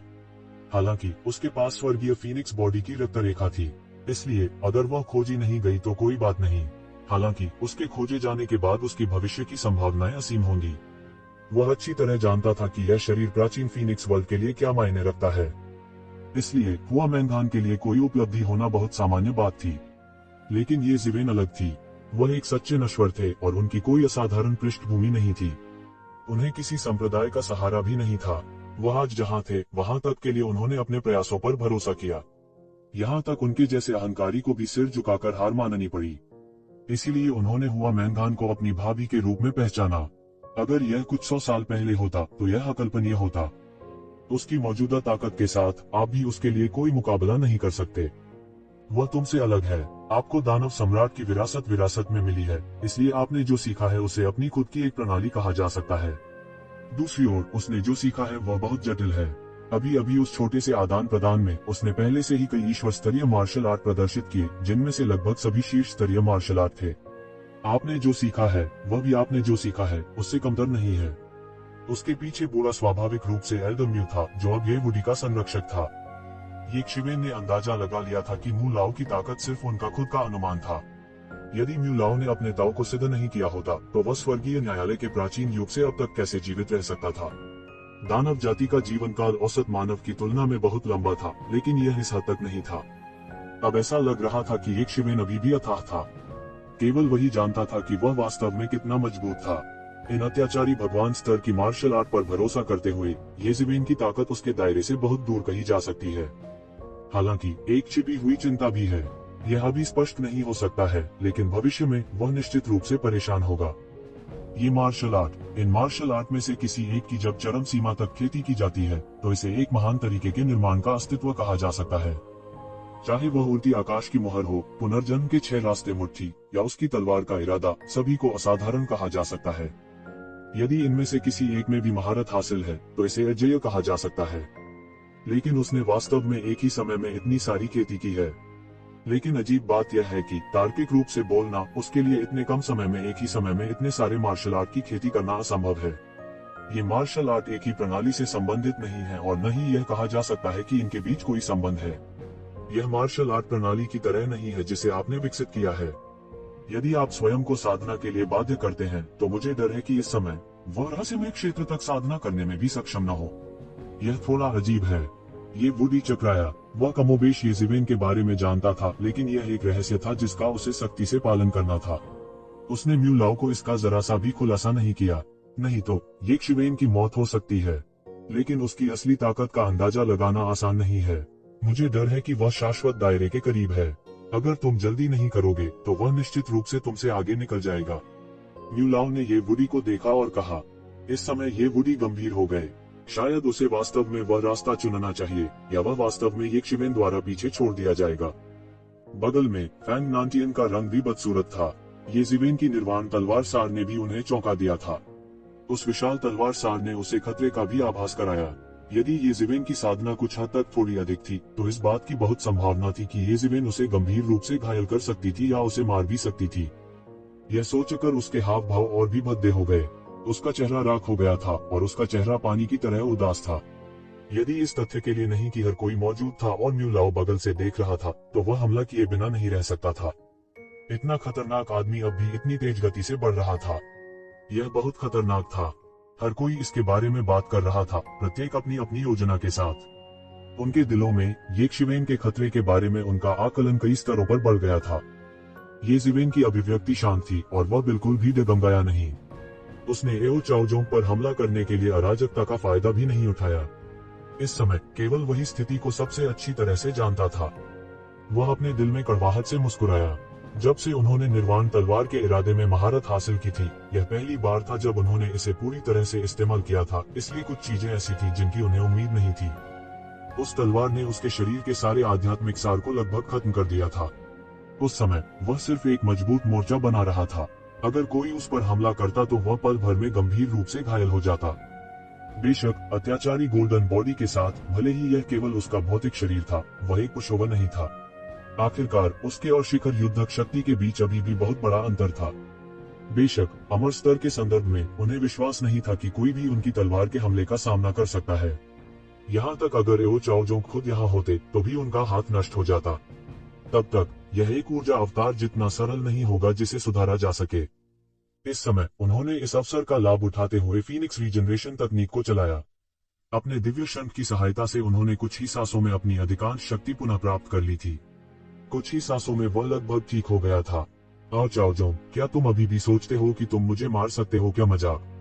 ये जिवेन ने उपहास किया और सीधे एओ चाओजोंग की ओर आगे बढ़े। इस दौरान सभी के हाव भाव बदल गए। क्या ये जिवेन वास्तव में आज एओ चाओजोंग को मारने जा रही थी? भले ही यह सिर्फ एक अवतार ही क्यों न हो, यह दुनिया को चौंका देने के लिए काफी होगा। एओ चाओजोंग कई वर्षों से प्रसिद्ध था और ये जिवेन एओ चाओजोंग के साथ तुलना करने से बहुत दूर था। एओ चाओजोंग ने जबरदस्ती अपने भौतिक शरीर को स्थिर किया जो रहने वाला था। उसने थोड़ा सा मुंह फेर लिया। जैसा कि अपेक्षित था, यह स्वयं ये जिवेन नहीं था और वह जो ताकत लगा सकता था वह भी बहुत हीन थी। नहीं तो उसे ये शिवेन द्वारा इस बात के लिए मजबूर नहीं किया जाता। भले ही वे समान स्तर पर हो, वह एक शिवेन से नहीं डरता था। अगर मेरे बेटे का असली शरीर आ गया तो तुम इतने घमंडी कैसे हो सकते हो? एओ डोंगशिंग चिल्लाई, बहुत क्रोधित महसूस कर रही थी। ये जिवेन ने उपहास किया और कहा, तो क्या हुआ अगर मेरे बेटे का असली शरीर आ गया? बात सिर्फ इतनी है कि उसने मुझसे हजारों साल अधिक साधना की है। अगर मुझे हजारों साल दिए जाते तो उसे मारना मेरे लिए बहुत आसान होता। अब यह कहने का क्या तुक है? मैं तुम्हें रास्ता दूंगा, अब जाओ, और मैं उसे नहीं मारूंगा। मैं तुम्हारा कुछ चेहरा बचाऊंगा। ड्रैगन द्वीप से हर कोई पागल था। उनका सारा शरीर कांप रहा था और उनके सातों छिद्रों से धुआं निकल रहा था। वे प्रतिष्ठित ड्रैगन द्वीप थे जो अनगिनत वर्षों से अस्तित्व में थे। तब से उन्हें अपने प्रतिद्वंदी के लिए लांछन की आवश्यकता पड़ गई। यह ड्रैगन द्वीप के लिए एक घोर अवमानना। हालांकि ऐसा लगता था कि ड्रैगन द्वीप की शानदार प्रतिष्ठा ने ये जिवेन के चेहरे पर कभी प्रभाव नहीं डाला था। उसने कभी भी ड्रैगन द्वीप की प्रतिष्ठा को अपनी दृष्टि में नहीं रखा था। हालांकि विभिन्न कारणों से उनके पास एक शिवेन से निपटने का कोई तरीका नहीं था। यह बहुत ही क्रोध करने वाला था। यहाँ तक अगर मेरा असली शरीर नहीं आया तो यह मेरे लिए आपको मारने के लिए पर्याप्त होगा। एओ चाओजोंग के पैरों के नीचे से असीम सुनहरी रोशनी अचानक फूट पड़ी। दीप्ति शानदार थी। उसके पीछे एक छिपे हुए अजगर की बेहोश आवाज आ रही थी। यह बिजली की असीम चमक के साथ था और यह एक पल में फट गया। हर कोई हौंफने लगा। इस समय वे देख सकते थे कि एओ चाओजोंग को किसी और चीज की परवाह नहीं है। वह ये जिवेन को हमेशा के लिए मारने की योजना बना रहा था। यहाँ तक कि दैवीय उपकरण की आत्मा भी जल चुकी थी। यह दैवीय उपकरण सिर्फ इस बात का सवाल नहीं था कि इस लड़ाई के बाद इसका इस्तेमाल किया जा सकता है या नहीं। इसके बजाय यह जल्द ही अनुपयोगी हो जाएगा। चूंकि उपकरण की स्पिरिट जल चुकी थी, इसलिए यह अधिक समय तक नहीं टिकेगा। ज्यादा समय नहीं बचा था। एओ चाओजोंग ने ताकत में अस्थायी वृद्धि के बदले दिव्य उपकरण के उपयोग के समय को छोटा कर दिया। इस समय वह एक प्राचीन सम्राट की तरह था जो अवतरित हुआ था। उसके शरीर के चारों ओर असीम दृश्य बनने लगे और एक शिवेन की ओर बढ़ने लगे। जोरदार वायुतरंगे एक पूरी आकाशगंगा की तरह थीं जो उल्टी दिशा में बह रही थीं। वे लगातार बढ़ते रहे और अनंत प्रतिभा ने आकाश को मिटा दिया। भले ही तुम उपकरण की भावना को जलाते हो, फिर भी तुम मेरे लिए कोई मुकाबला नहीं हो। ये शिवेन ने शांति से कहा, लेकिन उसका चेहरा थोड़ा गंभीर था। शून्य में उसने अपना मुंह खोला और स्वर्ग और पृथ्वी की आध्यात्मिक क्यूई में सांस ली। मोर्चे पर एओ चाओजोंग की ताकत आसमान छू गई थी और वह अपने साधना क्षेत्र के लाभ का पूरा उपयोग करने में सक्षम था। असीम प्रतिभा प्रस्फुटित हुई, आकाश और पृथ्वी को डुबोते हुए। उसने अपनी आंखों में श्रेष्ठता की भावना के साथ ये जिवेन को देखा, जैसे कि ये जिवेन के बारे में सब कुछ महत्वहीन था। ये शिवेन के लिए उसे धमकी देना असंभव था। जैसा कि मैं उपकरण की अधिक भावना को जलाता हूँ, हमारे बीच की खाई और चौड़ी हो जाएगी। तुम मेरे लिए कोई मुकाबला नहीं हो। एओ चाओजोंग ने उपहास किया और तुरंत हमला कर दिया। स्वर्गीय ड्रैगन सील बनाई गई थी और यह सभी दिशाओं में कुचल गई। बूम! एक जोरदार धमाका हुआ और एक भयानक झटका लगा। धरती कांप उठी और पहाड़ कांप उठे। यह ऐसा था जैसे एक स्वर्गीय ड्रैगन में बदल गया हो। पहले की स्वर्गीय ड्रैगन सील की तुलना में यह बहुत मजबूत थी। परास्त न होने के लिए ये जिवेन ने पलटते हुए स्काई सील को तोड़ दिया। आकाश और पृथ्वी उलट गए और आंधी और गर्जन का शब्द कानों में गूंज उठा। आकाश में उल्टा आकाश सील और स्वर्गीय ड्रैगन सील ने जमकर लड़ाई की। पहले की तरह खालीपन टूट गया और दोनों पक्षों ने अपना सब कुछ झोंक दिया। ये जिवेन अपने दांत पीसते हुए थोड़ा जोरदार महसूस कर रहा था। दूसरी ओर एओ चाओजोंग की अभिव्यक्ति बिल्कुल नहीं बदली। वह सभी प्रकार की भयानक शक्तियों को प्रकट करने में सक्षम था। आखिरकार यह उनका एक ऊर्जा अवतार मात्र था। उसे इसकी कद्र करने की बिल्कुल जरूरत नहीं थी। वास्तव में उन्हें उस दैवीय साधन की तनिक भी परवाह नहीं थी। वह एक अमीर टाइकून था और उसकी लड़ने की शैली पूरी तरह से एक टाइकून की शैली थी। हालांकि ऊर्जा अवतार की अपनी खामियां थी, लेकिन इसके फायदे भी थे। उसे चोटों के बारे में चिंता करने की जरूरत नहीं थी और उसे केवल बाहर जाने की जरूरत थी। समय पहले से ही समाप्त हो रहा था, इसलिए उसके पास इसके बारे में सोचने के लिए और भी कम समय था। उसने लापरवाही से अपना हाथ उठाया और सभी प्रकार के दर्शन हुए। अपने हाथ में स्वर्गीय हल्बर्ट के साथ वह वास्तव में युद्ध के देवता की तरह लग रहा था। ये ज़िवेन, तुमने मेरे बेटे को इस मुकाम तक पहुंचाया है। तुम काफी सक्षम हो, भले ही आप व्यक्तिगत रूप से ना आए, लेकिन कुछ ही लोग हैं जो ऐसा कर सकते हैं। लेकिन यह बेकार है। मेरा बेटा अब पूरी तरह से गंभीर है और तुम उसे रोक नहीं सकते। एओ डोंग सिंह चिल्लाया। उसने पहले ही एक शिवेन की युद्ध शक्ति को स्वीकार कर लिया था, लेकिन उसे अभी भी लगता था कि एओ चाओजोंग निश्चित रूप से ये शिवेन से ऊपर था। इस समय यहाँ तक कई दाव पुष्टि करने वाले विशेषज्ञों के चेहरे पर भी बदसूरती थी। यहाँ तक अगर वे दाव पुष्टि करने वाले विशेषज्ञ भी थे तो उन्हें भी लगता था कि ये ज़िवेन बेजोड़ है और उनके दिल की गहराई से दुख की भावना भी निकल रही थी।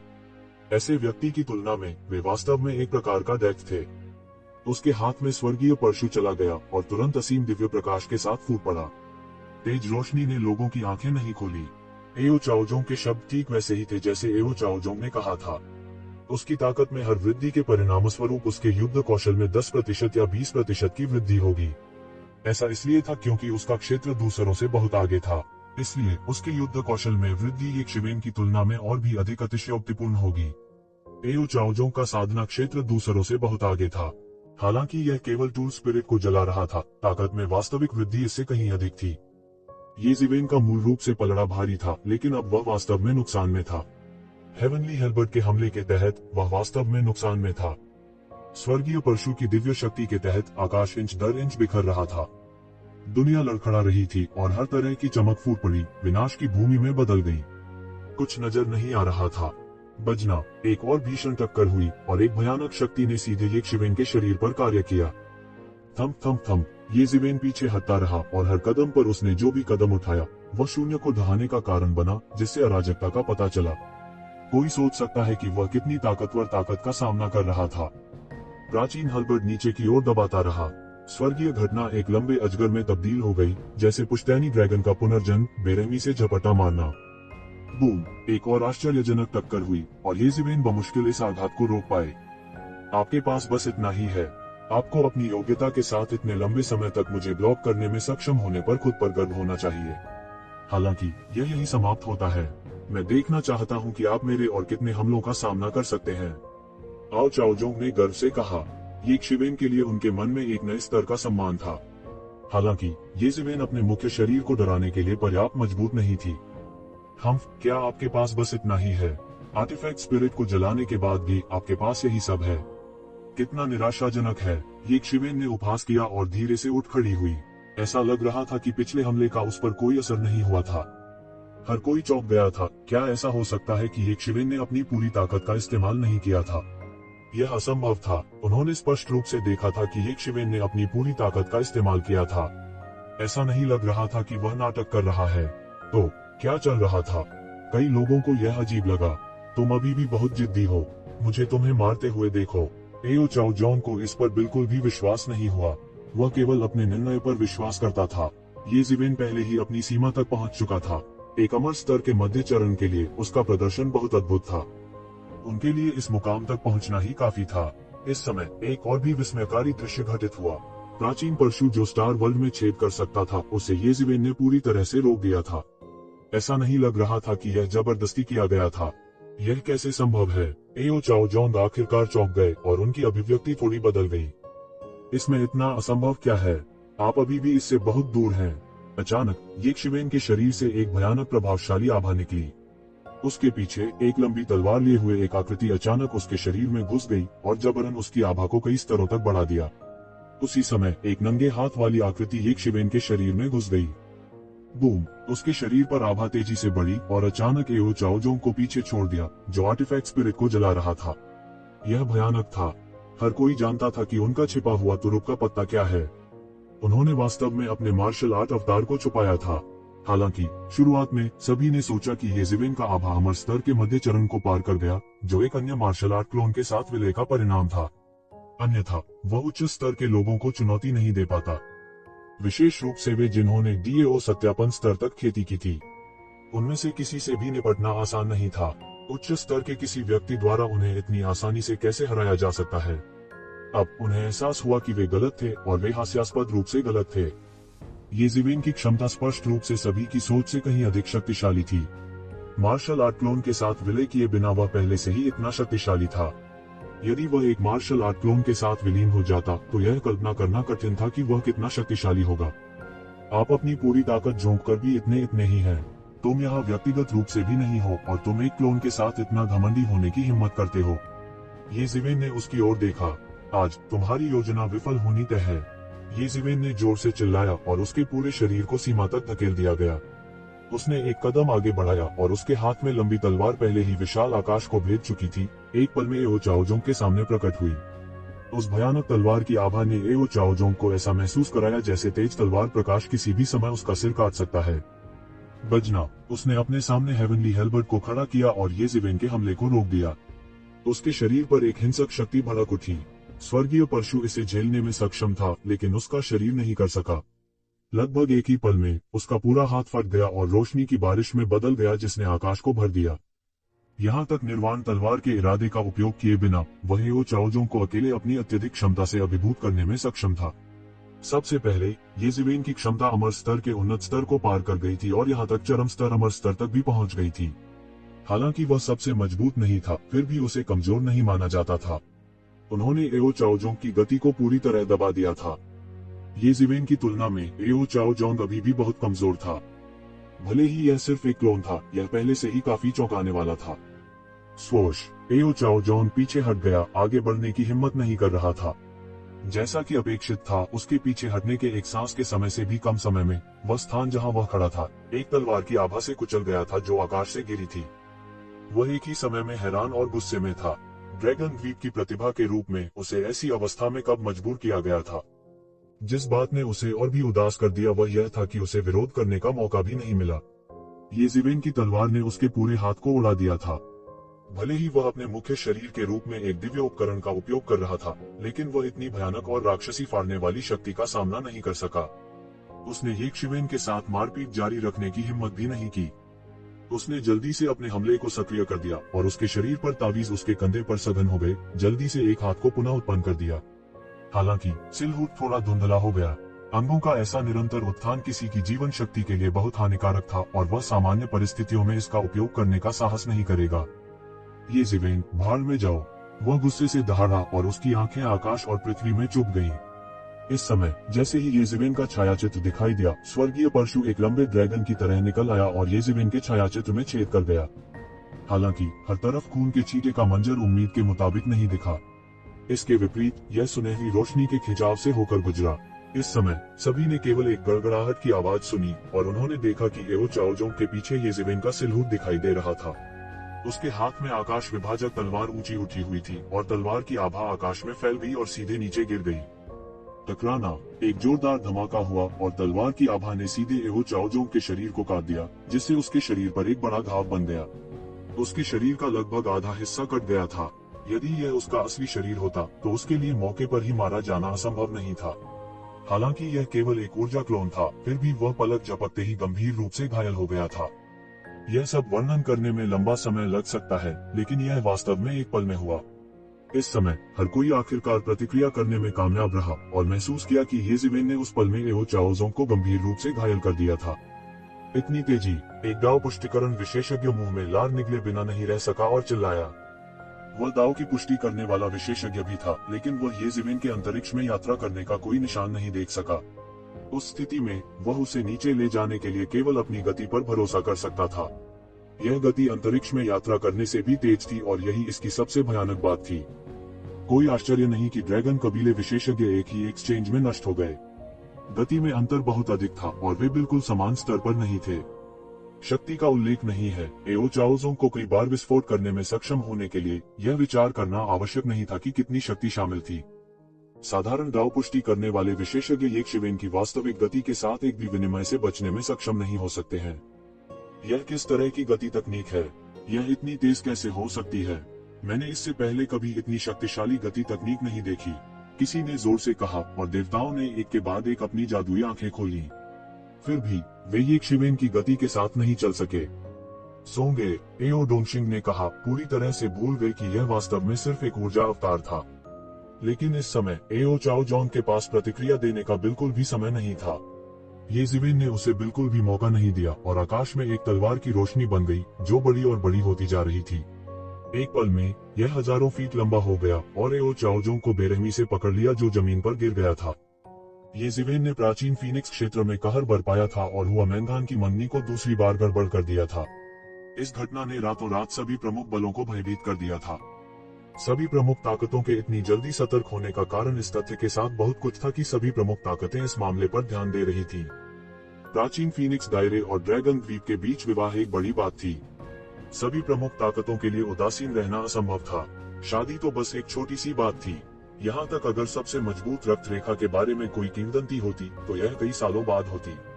हालांकि ड्रैगन द्वीप और प्राचीन फीनिक्स दायरे के बीच गठबंधन कुछ ऐसा था जिसे वे नजरअंदाज नहीं कर सकते थे। यह खबर तेजी से सभी प्रमुख बलों के शीर्ष प्रबंधन तक फैल गई। पहली बार ये जिवेन ने प्राचीन फीनिक्स क्षेत्र में कुछ लोगों की योजना को बर्बाद कर दिया। उसकी खेती केवल राजा के पद पर थी। कुछ शक्तिशाली विशेषज्ञों की नजर में उसे मौके पर ही आसानी से मारा जा सकता था। वह उनके ध्यान के लायक बिल्कुल नहीं था। वह सिर्फ एक भाग्यशाली बच्चा था। इसके अलावा यह प्राचीन फीनिक्स क्षेत्र का आंतरिक मामला था। कई बड़े शॉट्स ने इसमें बिल्कुल भी दिलचस्पी नहीं दिखाई। उन्हें केवल स्वर्गीय फीनिक्स काया याद थी। हालांकि इस बार यह अलग था। यह ड्रैगन द्वीप और प्राचीन फीनिक्स क्षेत्र के बीच गठबंधन से जुड़ा एक बड़ा मामला था। इस पर ध्यान न देना उनके लिए असंभव था। इसके अलावा यह एओ चाओजोंग से भी संबंधित था। हालांकि ये जिवेन एओ चाओजोंग के रूप में प्रसिद्ध नहीं थे, लेकिन उन्होंने प्रमुख ताकतों के शीर्ष प्रबंधन की आंखों में प्रवेश किया था। एक ईश्वर स्तर का विशेषज्ञ हर जगह मूल्यवान होने के लिए पर्याप्त था। इसके अलावा वह बहुत छोटा था। उनकी भविष्य की उपलब्धियां असीमित थीं। यदि वह समय से पहले नहीं मरा तो वह भविष्य में उनके साथ साथ बैठ सकता है। इससे ये शिवेन का वजन और भी बढ़ गया। जैसा कि प्रमुख बलों के शीर्ष प्रबंधन को इस बारे में पता था, ये जिवेन का मामला भी रातों रात प्रमुख बलों के मध्य और निचले स्तरों तक फैल गया था। शीर्ष प्रबंधन की तुलना में वे ये जिवेन और हुआ मैंगान के बीच के मामले को लेकर अधिक चिंतित थे। हुआ मैंगान को दूसरी बार मैच में के लिए धकेला गया।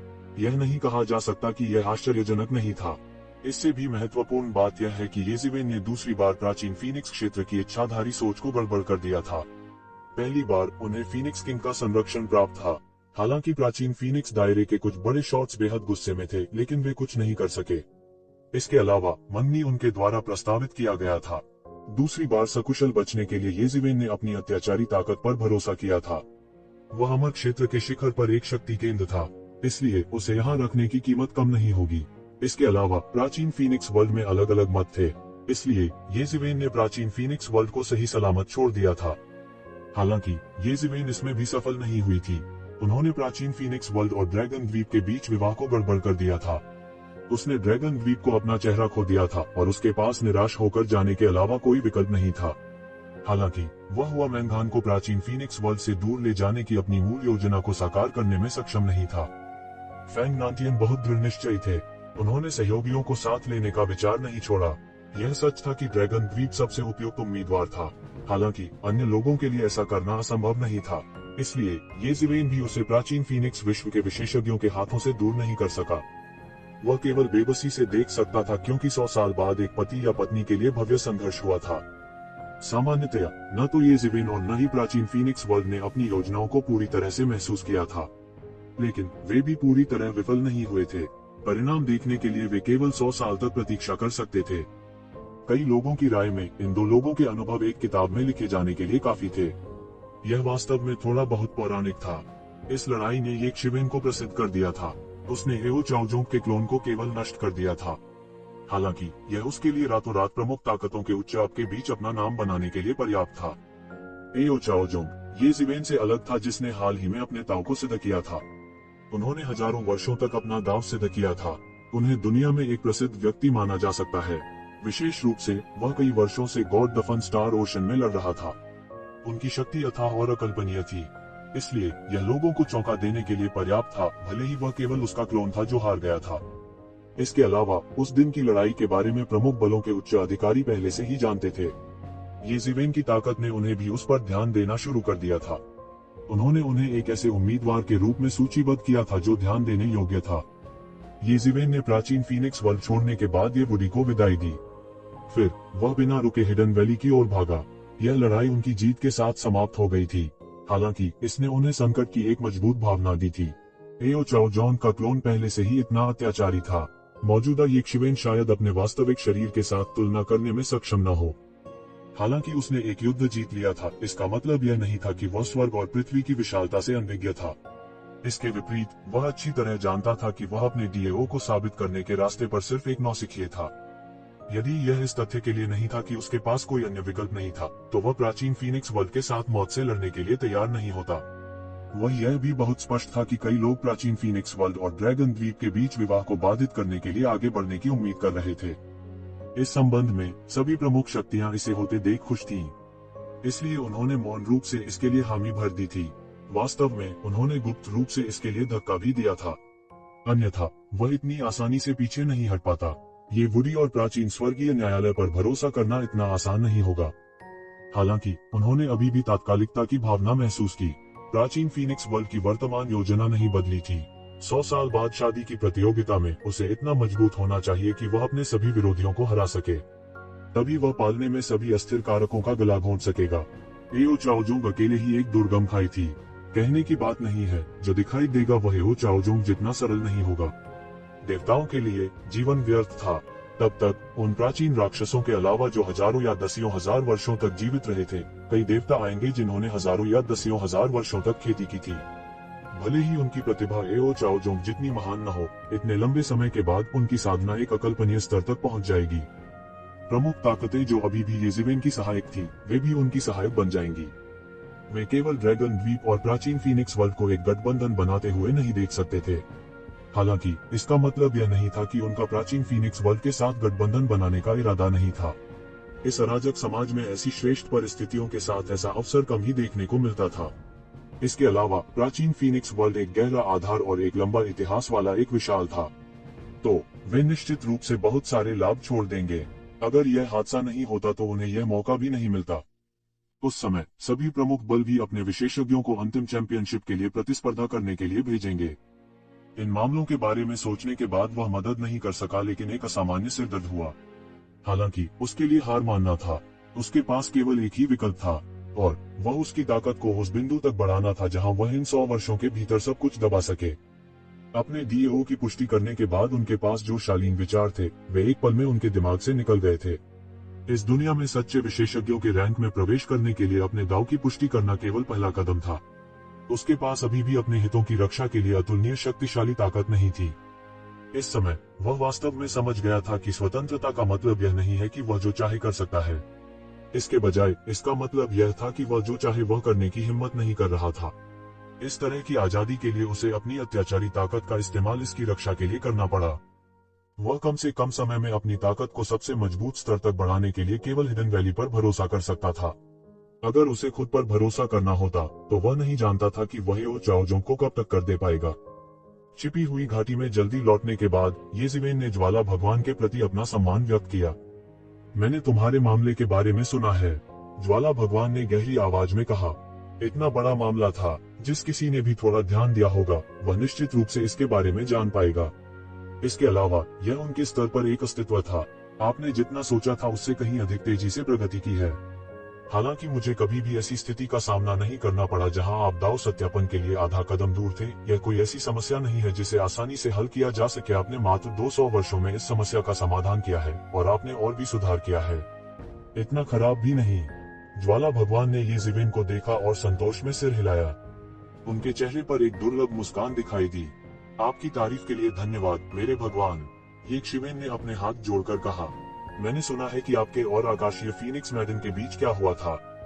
हालांकि यदि आप अब से 100 साल बाद शादी की प्रतियोगिता में खड़े होना चाहते हैं और अपने सभी विरोधियों को दबाना चाहते हैं, तो आपकी वर्तमान ताकत पर्याप्त नहीं है। हालांकि आपने एओ चाओजोंग को हरा दिया है, उसके मुख्य शरीर की ताकत उसके हमशक्ल से 100 गुना ज्यादा मजबूत है। यदि आप उसके मुख्य शरीर से टकरा जाते हैं तो आप निश्चित रूप से मर जाएंगे। इस बात का जिक्र नहीं है कि तब तक वहाँ और भी प्रतिभाएं हो सकती हैं। आप बहुत दबाव में होंगे, लौ भगवान ने आह भरते हुए कहा। दरअसल आपको इतना जिद्दी होने की जरूरत नहीं है। हालांकि पार्टनर मिलना दुर्लभ है, फिर भी आपके सामने एक लंबा भविष्य है। वास्तव में इसके लिए सब कुछ छोड़ने की जरूरत नहीं है। योर ऑनर, वेंग हान और मैं एक दूसरे से प्यार करते हैं। वह मेरी औरत है। अगर मैं अपनी स्त्री की रक्षा नहीं कर सकता तो मैं कैसा पुरुष हूँ। अगर मैं मर भी गया तो भी मैं हार नहीं मानूंगा। येज़ेबेल ने दृढ़ और निर्णायक तरीके से कहा। उसके चेहरे के भाव अतुलनीय रूप से दृढ़ थे। प्यार के कारण कितने लोग मारे गए। लौ भगवान ने एहसास की नजर से कहा। ऐसा लग रहा था जैसे इसने कुछ याद किया हो। अतीत में यह उसके सामने एक शिवेन की तरह था। यह अदम्य था और किसी भी चीज से प्रभावित नहीं होगा। तो ठीक है, इस बार प्राचीन फीनिक्स क्षेत्र वास्तव में खत्म हो गया है। फैंग नांटियन ने हिडन वैली का बिल्कुल भी सम्मान नहीं किया। मुझे विश्वास नहीं होता कि वह नहीं जानता कि आप हिडन वैली के शिष्य हैं। हालांकि उन्होंने फिर भी किया। उसे बताएं कि उसके लिए क्या अच्छा है। अगले 100 सालों में हिडन वैली हमारी पूरी ताकत से आपका साथ देगी। यदि आप अंतिम चैंपियनशिप जीत सकते हैं तो हिडन वैली के लिए प्राचीन फीनिक्स दायरे के साथ गठबंधन करना असंभव नहीं है। ये शिवेन थोड़ा अवाक रह गई। उन्हें उम्मीद नहीं थी कि ज्वाला भगवान ऐसे विचार रखेंगे। इसमें अजीब क्या है, प्राचीन फीनिक्स क्षेत्र के फैंग नांटियन अपने आप से आकाश को कवर नहीं कर सकते। जब तक आप फाइनल चैंपियनशिप जीत सकते हैं तब तक फैंग नांटियन आपके सामने बाधा नहीं बन पाएगा। ज्वाला भगवान येज़ेबेल की अजीब अभिव्यक्ति को देखकर हंसे बिना नहीं रह सका। प्राचीन फीनिक्स क्षेत्र की ताकत अभूतपूर्व है। हालांकि उनके पास अभी भी कई वर्षों का संचय है। संचय के मामले में हमारी छिपी हुई घाटी प्राचीन फीनिक्स क्षेत्र के साथ तुलना नहीं कर सकती है। हालांकि यदि हम प्राचीन फीनिक्स क्षेत्र के साथ गठबंधन करते हैं तो हमारी हिडन वैली की ताकत दूसरे स्तर तक बढ़ जाएगी। इसलिए आपको चिंता करने की जरूरत नहीं है। हमारी हिडन वैली भी पूरी ताकत से आपका साथ देगी। इसके मुंह पर एक करारा तमाचा मारो। येज़ेबेल अंत में समझ गए। येज़ेबेल के पीछे छुपी हुई घाटी को जानबूझकर नजरअंदाज करने के लिए आग की लपटों का भगवान फैंग नांटियन पर गुस्सा था। यह जानने के बावजूद कि येज़ेबेल हिडन वैली की शिष्या थी, आग के देवता ने फिर भी ड्रैगन द्वीप से शादी करने पर जोर दिया। अगर ऐसा होता तो न केवल येज़ेबेल शर्मिंदा होता बल्कि वह अपनी पत्नी को चुराने के लिए फैंग नांटियन से भी नफरत करता। द हिडन वैली के एक्सप्रेशन भी अच्छे नहीं थे। जबकि हिडन वैली की ताकत वास्तव में ड्रैगन द्वीप से हीन थी, यह इस हद तक नहीं थी कि उन्हें इस तरह से नजरअंदाज किया जा सकता था। एक शाही संप्रदाय की गरिमा को चुनौती नहीं दी जानी थी। हालांकि वे संभवतः इस मामले को लेकर फैंग नांटियन के लिए परेशानी का कारण नहीं बन सकते थे। इसलिए येज़ेबेल का समर्थन करके वे उसके चेहरे पर थप्पड़ मार रहे थे। साथ ही वे यह भी देखने की कोशिश कर रहे थे कि क्या वे हिडन वैली की ताकत को और बढ़ाने के लिए प्राचीन फीनिक्स दायरे के साथ सहयोग कर सकते हैं। दूसरों को अवसर पैदा करने थे जब उनके पास अवसर नहीं थे, लेकिन हिडन वैली में प्राचीन फीनिक्स दायरे के दामाद येज़ेबेल थे, इसलिए यह दूसरों की तुलना में स्वाभाविक रूप से आसान था। येज़ेबेल ने एक पल में कई चीजों के बारे में सोचा। जैसा कि अपेक्षित था, जब कोई एक निश्चित स्तर पर पहुंच जाता है तो किसी भी कार्य का गहरा अर्थ होगा और वह इतना सरल नहीं होगा। यह लाभ एकत्र करने जितना सरल होने से बहुत दूर था। हालांकि उनके लिए यह बहुत अच्छी खबर थी। हिडन वैली के समर्थन से उसके पास 100 वर्षों के भीतर अपनी खेती में सुधार करने का काफी मौका था। हालांकि हमारे समर्थन के साथ भी आपके लिए 100 वर्षों के भीतर सुधार करना और एओ चाओजोंग के तुलनीय स्तर तक पहुंचना अभी भी बहुत मुश्किल होगा। लपटों के भगवान ने कहा, मैंने इन सभी वर्षों के लिए पहाड़ नहीं छोड़ा है, लेकिन मैं अभी भी एओ चाओजोंग के बारे में थोड़ा बहुत जानता हूँ। वह सुर्खियों में है और कहा जाता है कि उसकी खेती मेरे स्तर के करीब है। वर्तमान आप, मुझे डर है, होगा एक एक्सचेंज से बचने में सक्षम नहीं। येज़ेबेल ने आग की लपटों के भगवान को सदमे में देखा। जबकि वह नहीं जानता था कि लपटों का भगवान किस स्तर पर था, वह कमोबेश जानता था कि यह कम से कम एक साधु क्षेत्र विशेषज्ञ था। एओ चाओजोंग की कैद की सड़क वास्तव में सेज क्षेत्र के करीब थी, इसलिए वह शाश्वत क्षेत्र के बीच एक महान विशेषज्ञ होना चाहिए। भले ही उसने पहले से ही खुद को तैयार कर लिया था, फिर भी जब उसे पता चला तो वह हौंफने से खुद को रोक नहीं सका। साधारण देवताओं को अपनी साधना में आगे बढ़ने में आमतौर पर हजारों वर्ष लग जाते थे। सामान्य गति के आधार पर यह पहले से ही प्रभावशाली होगा यदि वह 10,000 वर्षों में एओ चाओजोंग तक पहुंच सकता है। केवल 100 वर्षों की तो बात ही छोड़ दें। यह एक ऐसा मिशन था जिसे पूरा करना व्यवहारिक रूप से असंभव था। उन्होंने यह भी कहा है कि हाल के वर्षों में ऋषि क्षेत्र में आगे बढ़ने की सबसे अधिक संभावना है। हम भी उनके बारे में जानकारी एकत्र कर रहे हैं। कोई बात नहीं, आपके लिए उनके साथ तुलना करना बहुत मुश्किल होगा। अल्पावधि, इसलिए आप केवल कुछ अपरंपरागत तरीकों का उपयोग कर सकते हैं।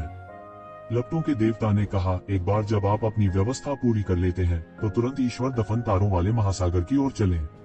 केवल वहीं आप थोड़े समय में अपनी साधना में कई गुना सुधार कर पाएंगे। और चाओज़ोंग केवल अपने वर्तमान साधना स्तर तक पहुंचने में कामयाब रहे क्योंकि god the fun starry ocean में लड़ाई हुई थी। यहाँ तक आपको सबसे खतरनाक अभियानों पर भी जाना होगा, तभी आपके पास जीवित रहने का एक पतला मौका होगा, तभी तुम 100 साल में उसकी ताकत का मुकाबला कर पाओगे। मैं तैयार हूँ, ये ज़िवेन ने सिर हिलाया और कहा। आदरणीय, कृपया मुझे सही रास्ता दिखाएं। आग की लपटों के मास्टर ने सिर हिलाया और कहा, क्या आप जानते हैं कि इतने सारे देवता अपनी खेती और सिर को अत्यंत खतरनाक भगवान द फन स्टार महासागर में क्यों छोड़ने को तैयार हैं? तुम नहीं जानते। तू ज़िवेन ने अपना सिर हिलाया, हैरान रह गया। हालांकि god the fun star ocean में कई अवसर थे, लेकिन उन्हें बिल्कुल पता नहीं था कि वे वास्तव में क्या थे। मौलिक कारण गॉडहेड शॉर्ट्स के कारण है। ईश्वर जानता है कि कितने देवता god the fun star ocean में गिरे हैं। हालांकि यहाँ सभी प्रकार के खजाने और कलाकृतियां हैं, सबसे महत्वपूर्ण चीज गॉडहेड शॉर्ट्स हैं। लपटों के मास्टर ने कहा। इसमें कोई आश्चर्य नहीं था कि लोगों ने कहा कि जब तक कोई ईश्वर समाधिस्थ तारा महासागर में जीवित रह सकता है, तब तक उसके साधना स्तर में अत्यधिक सुधार होना सामान्य बात है। यह पता चला कि कोई गॉडहेड शॉर्ट्स प्राप्त कर सकता है। अपना मार्ग सिद्ध करने का पहला स्तर अमर स्तर था। अमर स्तर को 3 लोकों और 5 तत्वों से बाहर कूदना था, वास्तव में जीवन और मृत्यु से अलग होना। अमर स्तर से ऊपर अविनाशी स्तर था। अविनाशी स्तर पर देवताओं का पुनर्जन्म हो सकता है, भले ही वे केवल एक कोशिका के साथ बचे हों। उन्हें मारना अत्यंत कठिन था, इसीलिए उन्हें अविनाशी स्तर कहा जाता था। एक अविनाशी स्तर के विशेषज्ञ का मूल ईश्वरत्व था जिसे उन्होंने संघनित किया। उन्होंने मार्शल डाउ की अपनी समझ को संघनित किया, इसे एक प्रणाली में संघनित किया और अपने शरीर के भीतर देवत्व का निर्माण किया। ईश्वरत्व ईश्वर की साधना का मूल सार भी था। जब तक देवत्व अभी भी था, भले ही किसी का भौतिक शरीर पूरी तरह से नष्ट हो गया हो, वे काफी कीमत चुकाने के बाद पुनर्जन्म ले सकते थे। अन्य देवताओं के लिए ईश्वरत्व भी एक दुर्लभ ईश्वर वस्तु थी। इसमें मार्शल डाउ की सारी समझ और समझ शामिल थी जिसे एक देवता ने विकसित किया था। ईश्वरत्व प्राप्त करने के बाद यह अनगिनत वर्षों की कड़ी मेहनत के भगवान के अनुभव को प्राप्त करने के बराबर था। लाभ स्वतः स्पष्ट थे और किसी के लिए कम समय में बहुत सुधार करना बहुत आसान था। हालांकि देवता स्वयं अमर थे, अन्यथा पतित देवता के देवत्व के लिए तब तक मुक्त होना असंभव था जब तक कि उन्हें एक बड़ी विपत्ति का सामना नहीं करना पड़ा। कभी कभी 1 या 2 टुकड़े अनगिनत देवताओं को उनके लिए लड़ने का कारण बनते। हालांकि यह गॉड ब्यूरियल स्टार ओशन में अलग था। स्वर्ग को चुनौती देने वाले 2 युद्धों में दोनों पक्षों को अनगिनत हताहत हुए थे। वहां हजारों देवताओं की मृत्यु हो गई थी। ईश्वर द फन स्टार महासागर की खोज करते समय मरने वाले अनगिनत देवताओं के अलावा कोई नहीं जानता था कि भगवान द फन स्टार महासागर में कितने गॉडहेड टुकड़े थे। वे केवल इतना जानते थे कि बहुत से लोग जिन्होंने ईश्वरत्व के 1 या 2 टुकड़े प्राप्त किए थे, उन्होंने बहुत कम समय में अपनी स्थिर साधना में बहुत प्रगति की थी। यदि आप कम समय में एओ चाओजोंग तक पहुंचना चाहते हैं, तो एक ही तरीका है कि बड़ी संख्या में अन्य देवताओं के देवत्व के टुकड़ों को निगल लिया जाए। जैसा कि कहा जाता है, जेड में सुधार के लिए अन्य पहाड़ों के पत्थरों का उपयोग किया जा सकता है। यह क्या इसका मतलब है? हालांकि कुछ छिपे हुए खतरे हैं, फिर भी आपकी नींव बहुत ठोस है। मैंने अपने जीवन में बहुत से ऐसे लोगों को नहीं देखा है जिनकी तुलना आपसे की जा सके, इसलिए फिलहाल आपको इसके बारे में चिंता करने की जरूरत नहीं है। आप उनके साथ घुलने मिलने में थोड़ा और समय बिता सकते हैं। हालांकि जो व्यक्ति साधना करेगा वह आप हैं। मेरे पास यह आंकने का कोई तरीका नहीं है कि कितना खतरा होगा। फैसला आपको खुद करना होगा। लपटों के देवता ने ये ज़िवेन को देखा और गंभीरता से कहा, सच कहूं तो तुम वास्तव में बहुत प्रतिभाशाली हो। साथ ही हमारा वंश तुम्हारा पालन पोषण करना चाहता है। सामान्य प्रक्रिया के अनुसार आप अधिक से अधिक 10,000 वर्षों में मेरे राज्य में पहुंच सकते हैं और एक पवित्र राष्ट्र के शासक बन सकते हैं। इतना बड़ा जोखिम लेने की कोई जरूरत नहीं है। महामहिम, आपको ज्यादा कुछ कहने की जरूरत नहीं है। मैंने पहले ही फैसला कर लिया है। कुछ भी उद्यम नहीं किया, कुछ हासिल नहीं किया, ये ज़िवेन ने दृढ़ता से कहा। बेशक जोखिम न लेना बेहतर था। अगर उन्हें इस मामले से मजबूर नहीं किया गया होता तो उन्होंने अधिक स्थिर तरीका चुना होता। जब कोई डीएओ मान्यता के स्तर तक साधना करता है तो उसका जीवन व्यर्थ हो जाता है। दायरे तक पहुंचने के लिए केवल समय बिताने की जरूरत थी, जोखिम उठाने की जरूरत नहीं थी। ठीक है, चूंकि यह आपकी पसंद है, हम भी आपकी मदद करेंगे। समय आने पर आप god the fun star ocean में छिपे हुए शहर में जाएंगे। यह गॉड द फन स्टार में हमारी हिडन वैली का बेस कैंप है। महासागर, आप वहां रह सकते हैं। यह शाश्वत क्षेत्र के अंतिम चरण के एक विशेषज्ञ का देवत्व है जिसे मैंने अतीत में मार डाला है। वह एक विशेषज्ञ तलवार कृषक भी था। यह आपकी खेती के लिए बहुत फायदेमंद होगा। यदि आप इसे पूरी तरह से समझ सकते हैं तो यह आपको शाश्वत क्षेत्र तक पहुंचने में मदद करने के लिए पर्याप्त होगा। लपटों के भगवान ने कहा, उसके हाथ की एक लहर के साथ यक्षिवेन के सामने एक चौकोर आकार का ऊर्जा शरीर दिखाई दिया। यह प्रकाश की रंगीन धारा उत्सर्जित कर रहा था। इस ऊर्जा शरीर की पूरी सतह दाव और सत्य के नियमों के अंतर संबंध द्वारा बनाई गई थी। यह एक प्राचीन और रहस्यमय आभा का उत्सर्जन कर रहा था। यह एक ऐसा कानून था जो अनंत क्षेत्र के एक विशेषज्ञ का था। यह येजिवेन के मौजूदा स्तर से बहुत आगे था। सामान्य परिस्थितियों में इसे इस अवस्था तक समझने में कई वर्ष नहीं लगेंगे। हालांकि उन्हें रहस्यमय स्थान और इस देवत्व की मदद मिली थी। उसे विश्वास था कि वह बहुत कम समय में अनंत क्षेत्र में प्रवेश कर सकता है। उसके पास वास्तव में शाश्वत क्षेत्र में एक विशेषज्ञ के खिलाफ लड़ने की ताकत होगी और उसकी साधना और एवोचाओजों के बीच की खाई को और कम कर दिया जाएगा। शायद यह ताकत में भारी अंतर के कारण था। आग की लपटों के भगवान को इस तलवार की खेती करने वाले को मारने के लिए ज्यादा प्रयास नहीं करना चाहिए था। इसलिए देवत्व को काफी अच्छी तरह से संरक्षित किया गया था। इसका कम से कम 90% हिस्सा बचा था, जो येजिवेन के अनगिनत वर्षों के प्रयास को बचा सकता था। धन्यवाद महामहिम। यक्षिवेन के चेहरे से एक अत्यंत आभारी अभिव्यक्ति प्रकट हुई। जब से उन्होंने हिडन वैली में प्रवेश किया, आग के भगवान ने वास्तव में उन्हें बहुत समर्थन दिया। चाहे वह पहले की आसमानी तलवार हो या अब देवत्व, यह कहा जा सकता है कि जब उसे इसकी सबसे अधिक आवश्यकता थी तब उसने उसे सबसे मजबूत सहारा दिया था। हालांकि केवल दिव्य देवता होना ही पर्याप्त नहीं है। यदि आप दिव्य देवता को समझना चाहते हैं तो आपको बहुत अधिक दिव्य उत्पत्ति की आवश्यकता होगी। मैं तुम्हें ये दे सकता हूँ, लेकिन मैं तुम्हें ये नहीं दूंगा, अन्यथा तुम प्रशिक्षण का अर्थ खो दोगे। लपटों के भगवान ने कहा। उनकी राय में, हालांकि येजिवेन के लिए 100 साल बाद जीतना महत्वपूर्ण था, उसका मूल्य उससे कहीं अधिक था। प्रशिक्षण अब भविष्य में उसकी नींव बन सकता है। हिडन सिटी में सभी प्रकार के मिशन हैं। जब आप उन्हें पूरा करते हैं तो आपको दिव्य स्रोत भी प्राप्त होगा। आपको यह समझना चाहिए कि आप केवल ऐसे वातावरण में तेजी से विकसित हो पाएंगे जहां जीवित रहने की संभावना कम है। लपटों के भगवान ने कहा। समझा। यक्षिवेन थोड़ी उदास थी।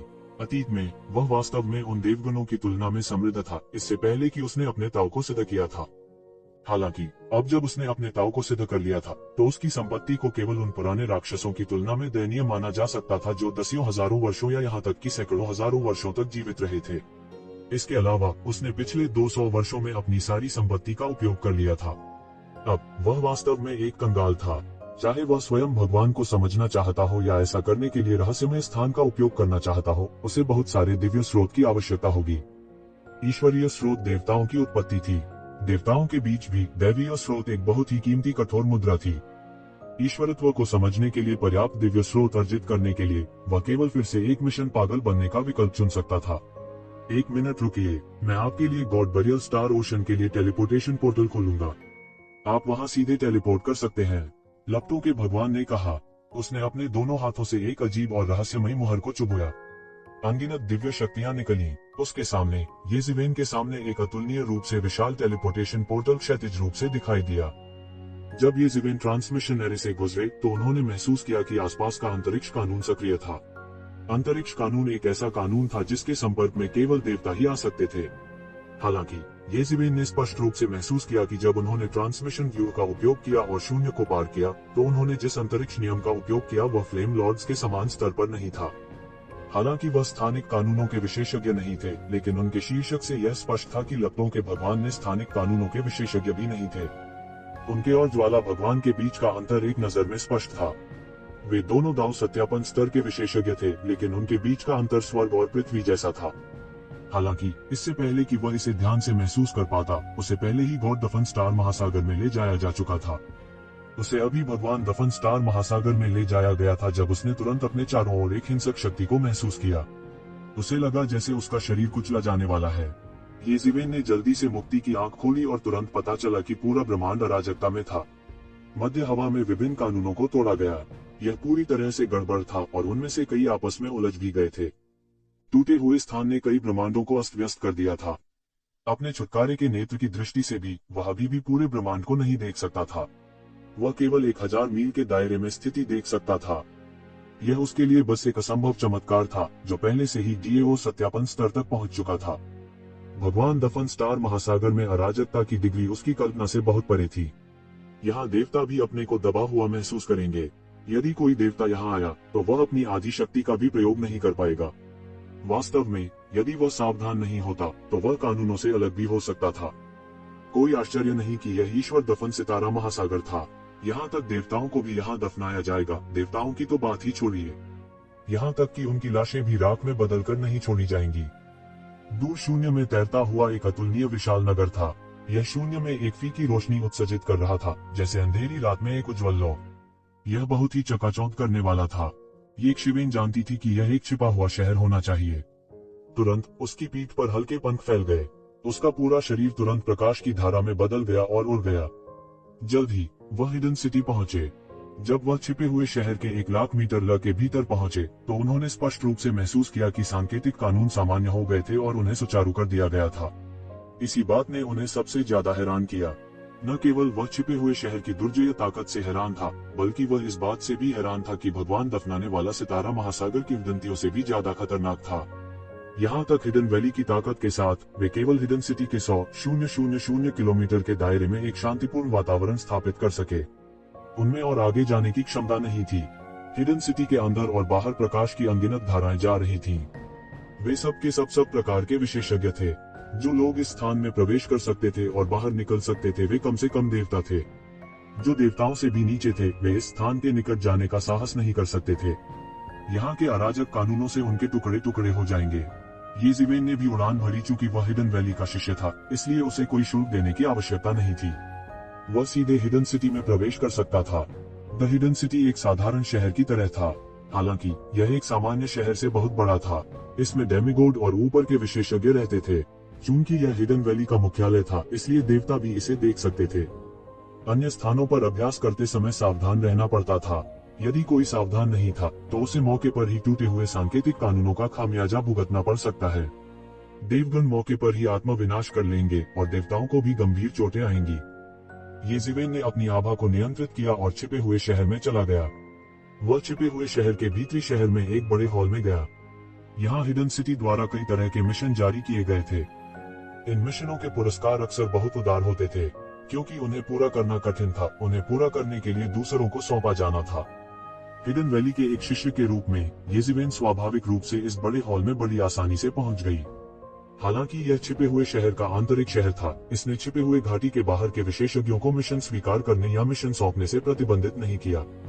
हालांकि अपेक्षाकृत बोलना, हिडन वैली के बाहर के लोगों को स्वाभाविक रूप से इनाम के रूप में बड़ी मात्रा में कमीशन लेना पड़ता था यदि वे मिशन स्वीकार करना चाहते थे या मिशन सौंपना चाहते थे। आकाश में एक बेहोश शक्तिशाली आभा गश्त कर रही थी। यह बिल्कुल छुपा नहीं था। ऐसा लगता था कि यह उन लोगों को डराने के लिए था जिनके बुरे इरादे थे। हालांकि येज़िवेन के लिए यह स्वाभाविक रूप से सबसे अच्छी सुरक्षा थी। वह सीधे उस क्षेत्र में प्रवेश कर गया जो बड़े हॉल में देवताओं का था।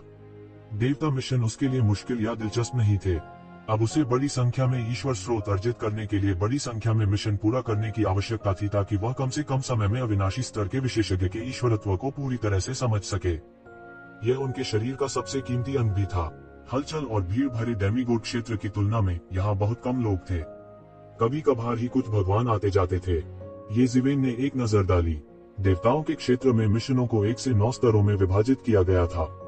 स्तर 1 से स्तर 3 अमर स्तरों के अनुरूप हैं, स्तर 4 से 6 अविनाशी स्तरों के अनुरूप हैं और स्तर 7 से 9 ऋषि स्तर के शक्तिशाली विशेषज्ञों के अनुरूप हैं। येज़िवेन की वर्तमान क्षमता के साथ वह स्वाभाविक रूप से पहले स्तर से लेकर तीसरे स्तर तक के मिशनों को पूरा कर सकता है। उन्होंने केवल 4 से 6 स्तर के मिशनों को संक्षेप में देखा। स्तर 7 से 9 मिशनों के लिए उसने बस उन पर नजर डाली और उनकी बिल्कुल भी परवाह नहीं की। ऐसा इसलिए था क्योंकि अगर इसमें साधु स्तर का विशेषज्ञ शामिल होता तो वह लगभग एक पल में मारा जा सकता था। यह कुछ ऐसा था जिसमें वह भाग नहीं ले सकता था। उन्होंने स्तर 1 से स्तर 3 मिशनों पर ध्यान केंद्रित किया। हालांकि वे अमर स्तर के विशेषज्ञों के लिए उपयुक्त थे, वास्तव में प्रत्येक स्तर अलग था। स्तर 1 मिशन के लिए केवल दर्जनों ईश्वर स्रोत या सैकड़ों ईश्वर स्रोत की आवश्यकता थी। स्तर 2 मिशनों में आमतौर पर सैकड़ों ईश्वर स्रोत या अधिक से अधिक सैकड़ों ईश्वर स्रोत की आवश्यकता होती है। जब तीसरे स्तर के मिशन की बात आई तो स्वाभाविक रूप से इसके लिए कम से कम हजारों ईश्वर स्रोत की आवश्यकता थी। यह लगभग एक कदम ऊपर था। बेशक मिशनों की कठिनाई भी तेजी से बढ़ी, तो ज़िवेन ने सीधे तौर पर उन मिशनों को नजरअंदाज कर दिया जिनके लिए उसे कुछ खोजने की आवश्यकता थी। जब तक वह इस क्षेत्र से बहुत परिचित नहीं था, अन्यथा इस तरह के मिशन को लेने की तुलना में ईश्वर स्रोत को संचित करना बहुत तेज होगा। बेशक ईश्वरत्व को इकट्ठा करने के मिशन भी थे। हालांकि ये मिशन पुरस्कारों में समृद्ध थे। सामान्य लोग ईश्वरत्व को नहीं सौंपेंगे, भले ही उनके पास उन्हें प्राप्त करने का अवसर हो। हालांकि इस प्रकार के मिशन पुरस्कारों में समृद्ध थे, लेकिन उन्हें केवल एक स्तर के मिशन के रूप में वर्गीकृत किया गया था। इससे कोई फर्क नहीं पड़ता कि उन्हें कैसे प्राप्त किया गया था। जब तक वे उन्हें बेचने के इच्छुक थे, वे स्वाभाविक रूप से बहुत सारे ईश्वर स्रोत प्राप्त करने में सक्षम होंगे। ये जीवेन के पास एक उन्नत चरण के अविनाशी स्तर के विशेषज्ञ का ईश्वरत्व स्वाभाविक रूप से बहुत मूल्यवान था, लेकिन वह निश्चित रूप से इसे नहीं बेचेगा। इसलिए हालांकि कई मिशन थे, उसके लिए ज्यादा विकल्प नहीं थे। एक मिशन ने उसकी आंख पकड़ी। 10 लाख मील के दायरे से 10,000 बुरी आत्माओं को साफ करें। इनाम 100 ईश्वर स्रोत है। दीर्घकालिक प्रभावी। वह जानता था कि इस प्रकार की शैतानी आत्मा ईश्वर दफन स्टार महासागर में सबसे आम थी। उन डेमिगोड विशेषज्ञों के मरने के बाद उनकी अनिच्छा और नाराजगी अनगिनत इविल स्पिरिट्स में विभाजित हो जाएगी। ये देवताओं के नकारात्मक विचारों का संघनन थे। वे ईश्वरीय पापों के स्तर पर नहीं थे। हालांकि दैवीय पापों की तुलना में इन दुष्ट आत्माओं की संख्या बहुत अधिक थी। उन सबको मारना असंभव था। उनसे छुटकारा पाना असंभव था। उनका हर पल पुनर्जन्म होगा। उन सबको मारने का कोई उपाय नहीं था। ये जीवेन ने अपने सामने स्टाफ सदस्य से पूछा। वह एक डेमिगोड भी था। यह मिशन लंबे समय के लिए प्रभावी है। क्या इसका मतलब यह है कि अगर मैं 10,000 बुरी आत्माओं को साफ कर सकता हूँ, तो मुझे 10 गुना इनाम मिल सकता है? ये शिवेन ने शांति से पूछा। जी श्रीमान, डेमिगोड ने अपना सिर नीचे किया और कहा। देवता बाहरी लोगों के सामने उच्च और शक्तिशाली थे, लेकिन एक सच्चे भगवान के सामने वे बिल्कुल भी उल्लेख के योग्य नहीं थे। ताकत हो या हैसियत, फर्क की दुनिया थी। भले ही एक शिवेन ने वास्तव में उसे मार डाला हो, कोई भी उसके लिए शिकायत नहीं करेगा। स्वाभाविक रूप से उसने एक शिवेन के सामने अहंकारी होने की हिम्मत नहीं की।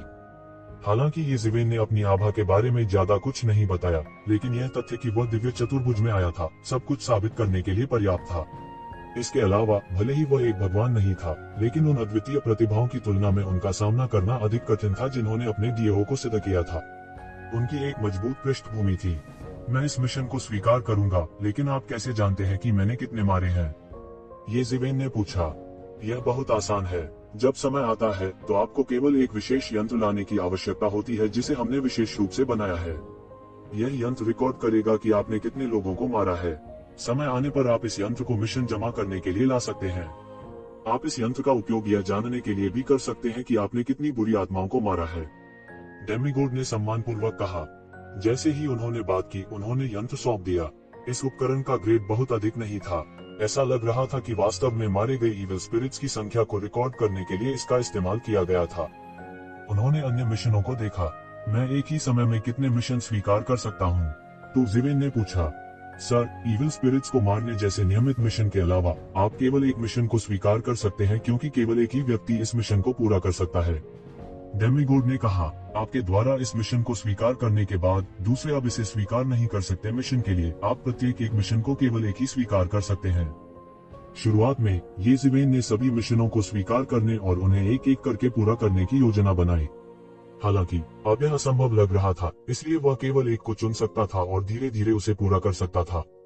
वह अब अमर स्तर के मध्य में था। यदि वह सफलतापूर्वक अपने साधना स्तर को अमर स्तर के मध्य के शिखर तक पहुंचाना चाहता है, तो उसे कम से कम 100 वर्षों से अधिक साधना की आवश्यकता होगी। यदि उसे ईश्वरत्व पर भरोसा करना होता, तो उसे बड़ी संख्या में दसियों हजार ईश्वरीय स्रोत की आवश्यकता होती। अपनी मौजूदा ताकत के साथ लेवल 3 मिशन को स्वीकार करना उनके लिए मुश्किल नहीं था। उसे हजारों ईश्वरीय स्रोत की आवश्यकता थी और वह इसे थोड़ा थोड़ा करके जमा करने के लिए स्तर 2 और स्तर 1 मिशन पर भरोसा नहीं कर सकता था। इसलिए उनके पास ज्यादा विकल्प नहीं थे। जल्द ही उन्होंने एक मिशन चुना। राक्षस एलायंस के एक असुर विशेषज्ञ को मार डालो। इस व्यक्ति ने हिडन वैली के कई विशेषज्ञों को मार डाला है। उसने एक जघन्य अपराध किया है। उसे मार डालो और तुम्हें 3000 दिव्य स्रोत से पुरस्कृत किया जाएगा। मैं इस मिशन को लूंगा। ये जीवेन ने मिशन स्वीकार कर लिया। मिशन से पहले जुटाई गई जानकारी के मुताबिक यह सबसे नजदीकी मिशन था। राक्षस गठबंधन की स्थापना असुर जनजाति के एक विशेषज्ञ ने की थी। पूरे भगवान दफन स्टार महासागर में ऐसी बात सामान्य थी। कई विशेषज्ञ खुद को इन प्रमुख ताकतों से नहीं जोड़ेंगे। वास्तव में कई ऐसे थे जिन्होंने स्वतंत्र रूप से कार्य किया। दूसरे शब्दों में, केवल कुछ शक्तिशाली वीगल संप्रदायों के पास इतने बड़े शहर को हिडन सिटी जैसी खतरनाक जगह पर स्थापित करने की क्षमता थी।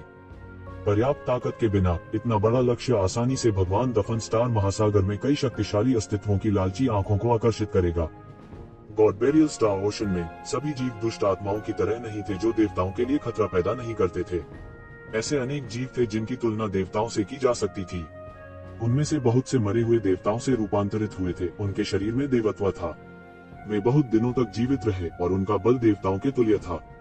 ऐसे कई शक्तिशाली अस्तित्व थे जो देवताओं को भी मार सकते थे। इसलिए कई खतरे थे। शहर की रक्षा के लिए पर्याप्त शक्ति के बिना इन अस्तित्वों की लालची आंखों को आकर्षित करना आसान था। इसलिए बहुत से लोग ईश्वर दफन स्टार महासागर में भटकना पसंद करेंगे। यह राक्षस संघ का मामला था। इसके अलावा इसे एक शक्तिशाली बल माना जाता था। इसकी देखरेख करने वाले 7 शक्तिशाली देवता थे और यहाँ तक कि इसे एक देवता का समर्थन भी प्राप्त था। यह उसके आत्मविश्वास के कारण ही था कि उसने छिपे हुए शहर के इतने करीब रहने का साहस किया। अन्यथा यह छिपे हुए शहर द्वारा पूरी तरह से नष्ट कर दिया गया होता। यह कारण नहीं था कि यह मिशन 3000 ईश्वरीय स्रोत को पुरस्कृत कर सकता था। यद्यपि 7 ईश्वर विशेषज्ञ थे, वे अपेक्षाकृत सबसे शक्तिशाली नहीं थे। सबसे शक्तिशाली एक राक्षस गठबंधन का नेता केवल उन्नत अमर स्तर पर था। उसे नष्ट करने के लिए एक कठिन अस्तित्व नहीं माना जाता था। सर, क्या आप वास्तव में इसे चुनना चाहते हैं?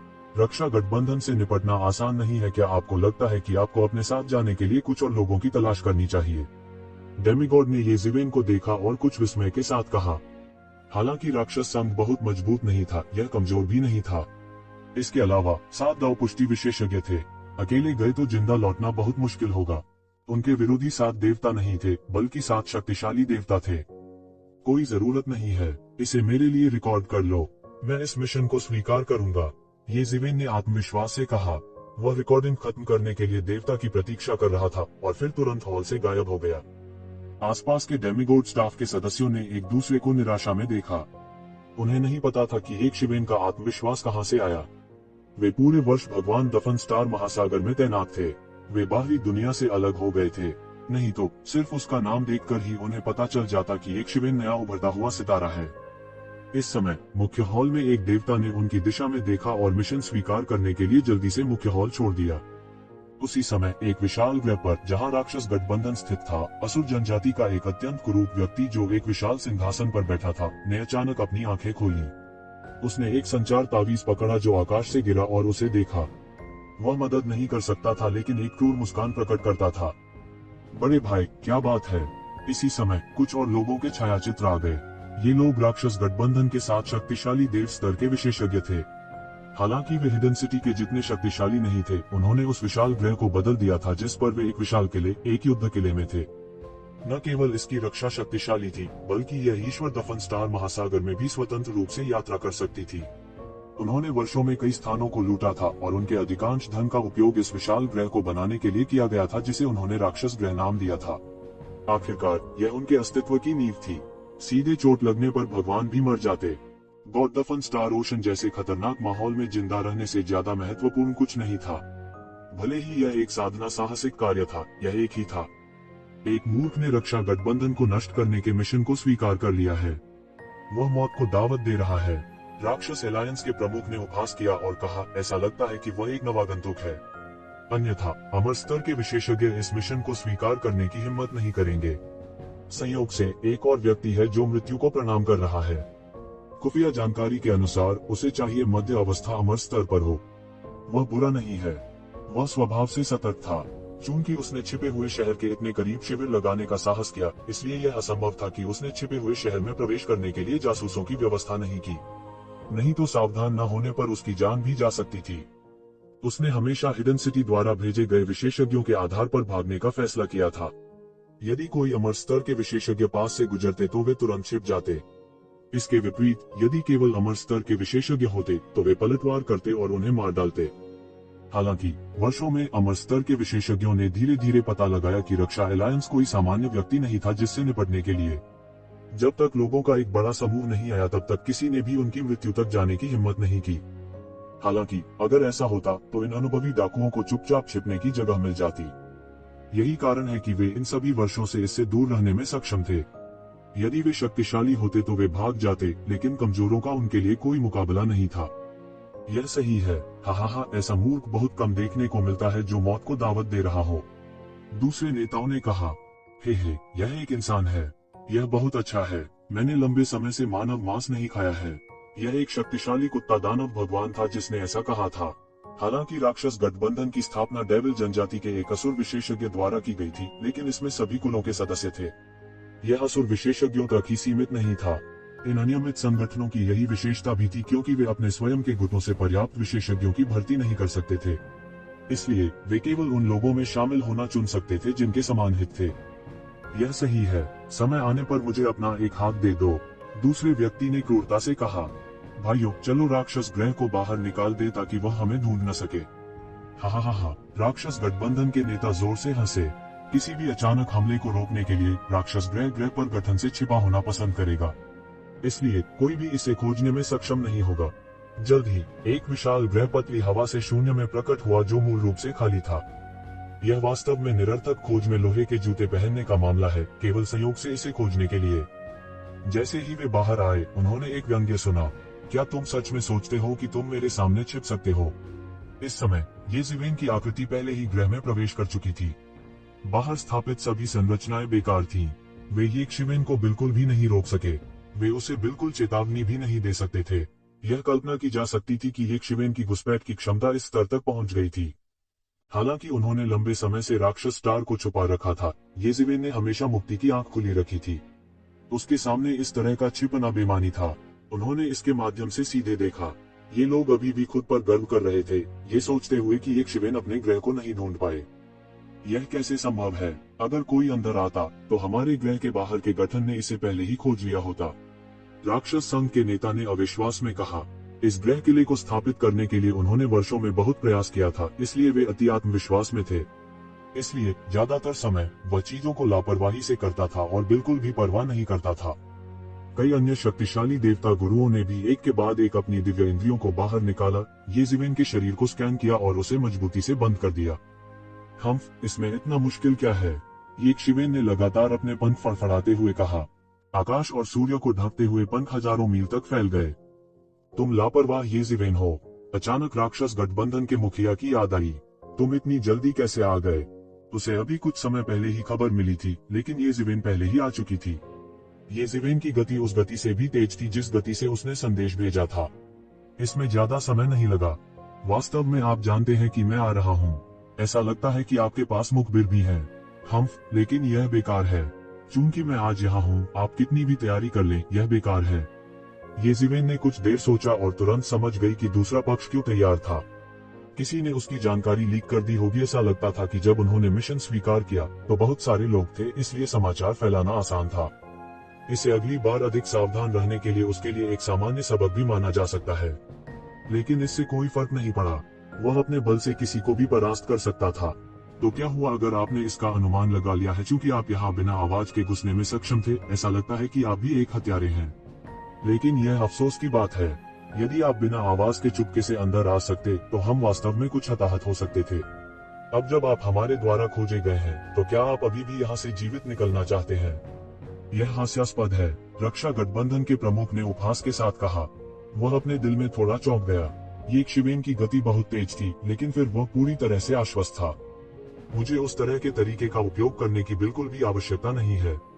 क्या आपको लगता है कि आप मेरे लिए खतरा पैदा कर सकते हैं? यह हास्यास्पद है, येज़िवेन ने उपहास किया। उसे उस तरह के तरीके का इस्तेमाल करने की बिल्कुल भी जरूरत नहीं थी। बच्चे, घमंडी मत बनो। मुझे देखने दो कि तुम कितने शक्तिशाली हो। इस समय दव पुष्टिकरण के एक शक्तिशाली विशेषज्ञ ने तुरंत हमला किया। एक पल में स्वर्ग और पृथ्वी के बीच एक कराहने की आवाज आई, जैसे कि वे एक दानव क्षेत्र में गिर गए हों। राक्षसों की दहाड़ हर जगह थी। दानव आभा के निशान बाहर निकल आए, एक अपरिहार्य जाल में उलझ गए और येज़िवेन को ढक दिया। यह भी एक राक्षस विशेषज्ञ था। वह येज़िवेन को एक पल में मौत के घाट उतार देना चाहता था। बेवकूफ, सिर्फ तुम्हारे साथ। क्या तुम सच में सोचते हो कि मैंने यहाँ अकेले आने की हिम्मत की? क्या मैं सच में पागल हूँ? येज़िवेन ने उपहास किया और मौके पर ही कुचल दिया। गड़गड़ाहट। एक अदृश्य कानून ने एक ऊर्जा शॉक वेव का गठन किया जो बह गया, सीधे एक पल में राक्षसी क्यूई को चकनाचूर कर दिया। जो भी अपरिहार्य जाल था, वह पूरी तरह बिखर गया।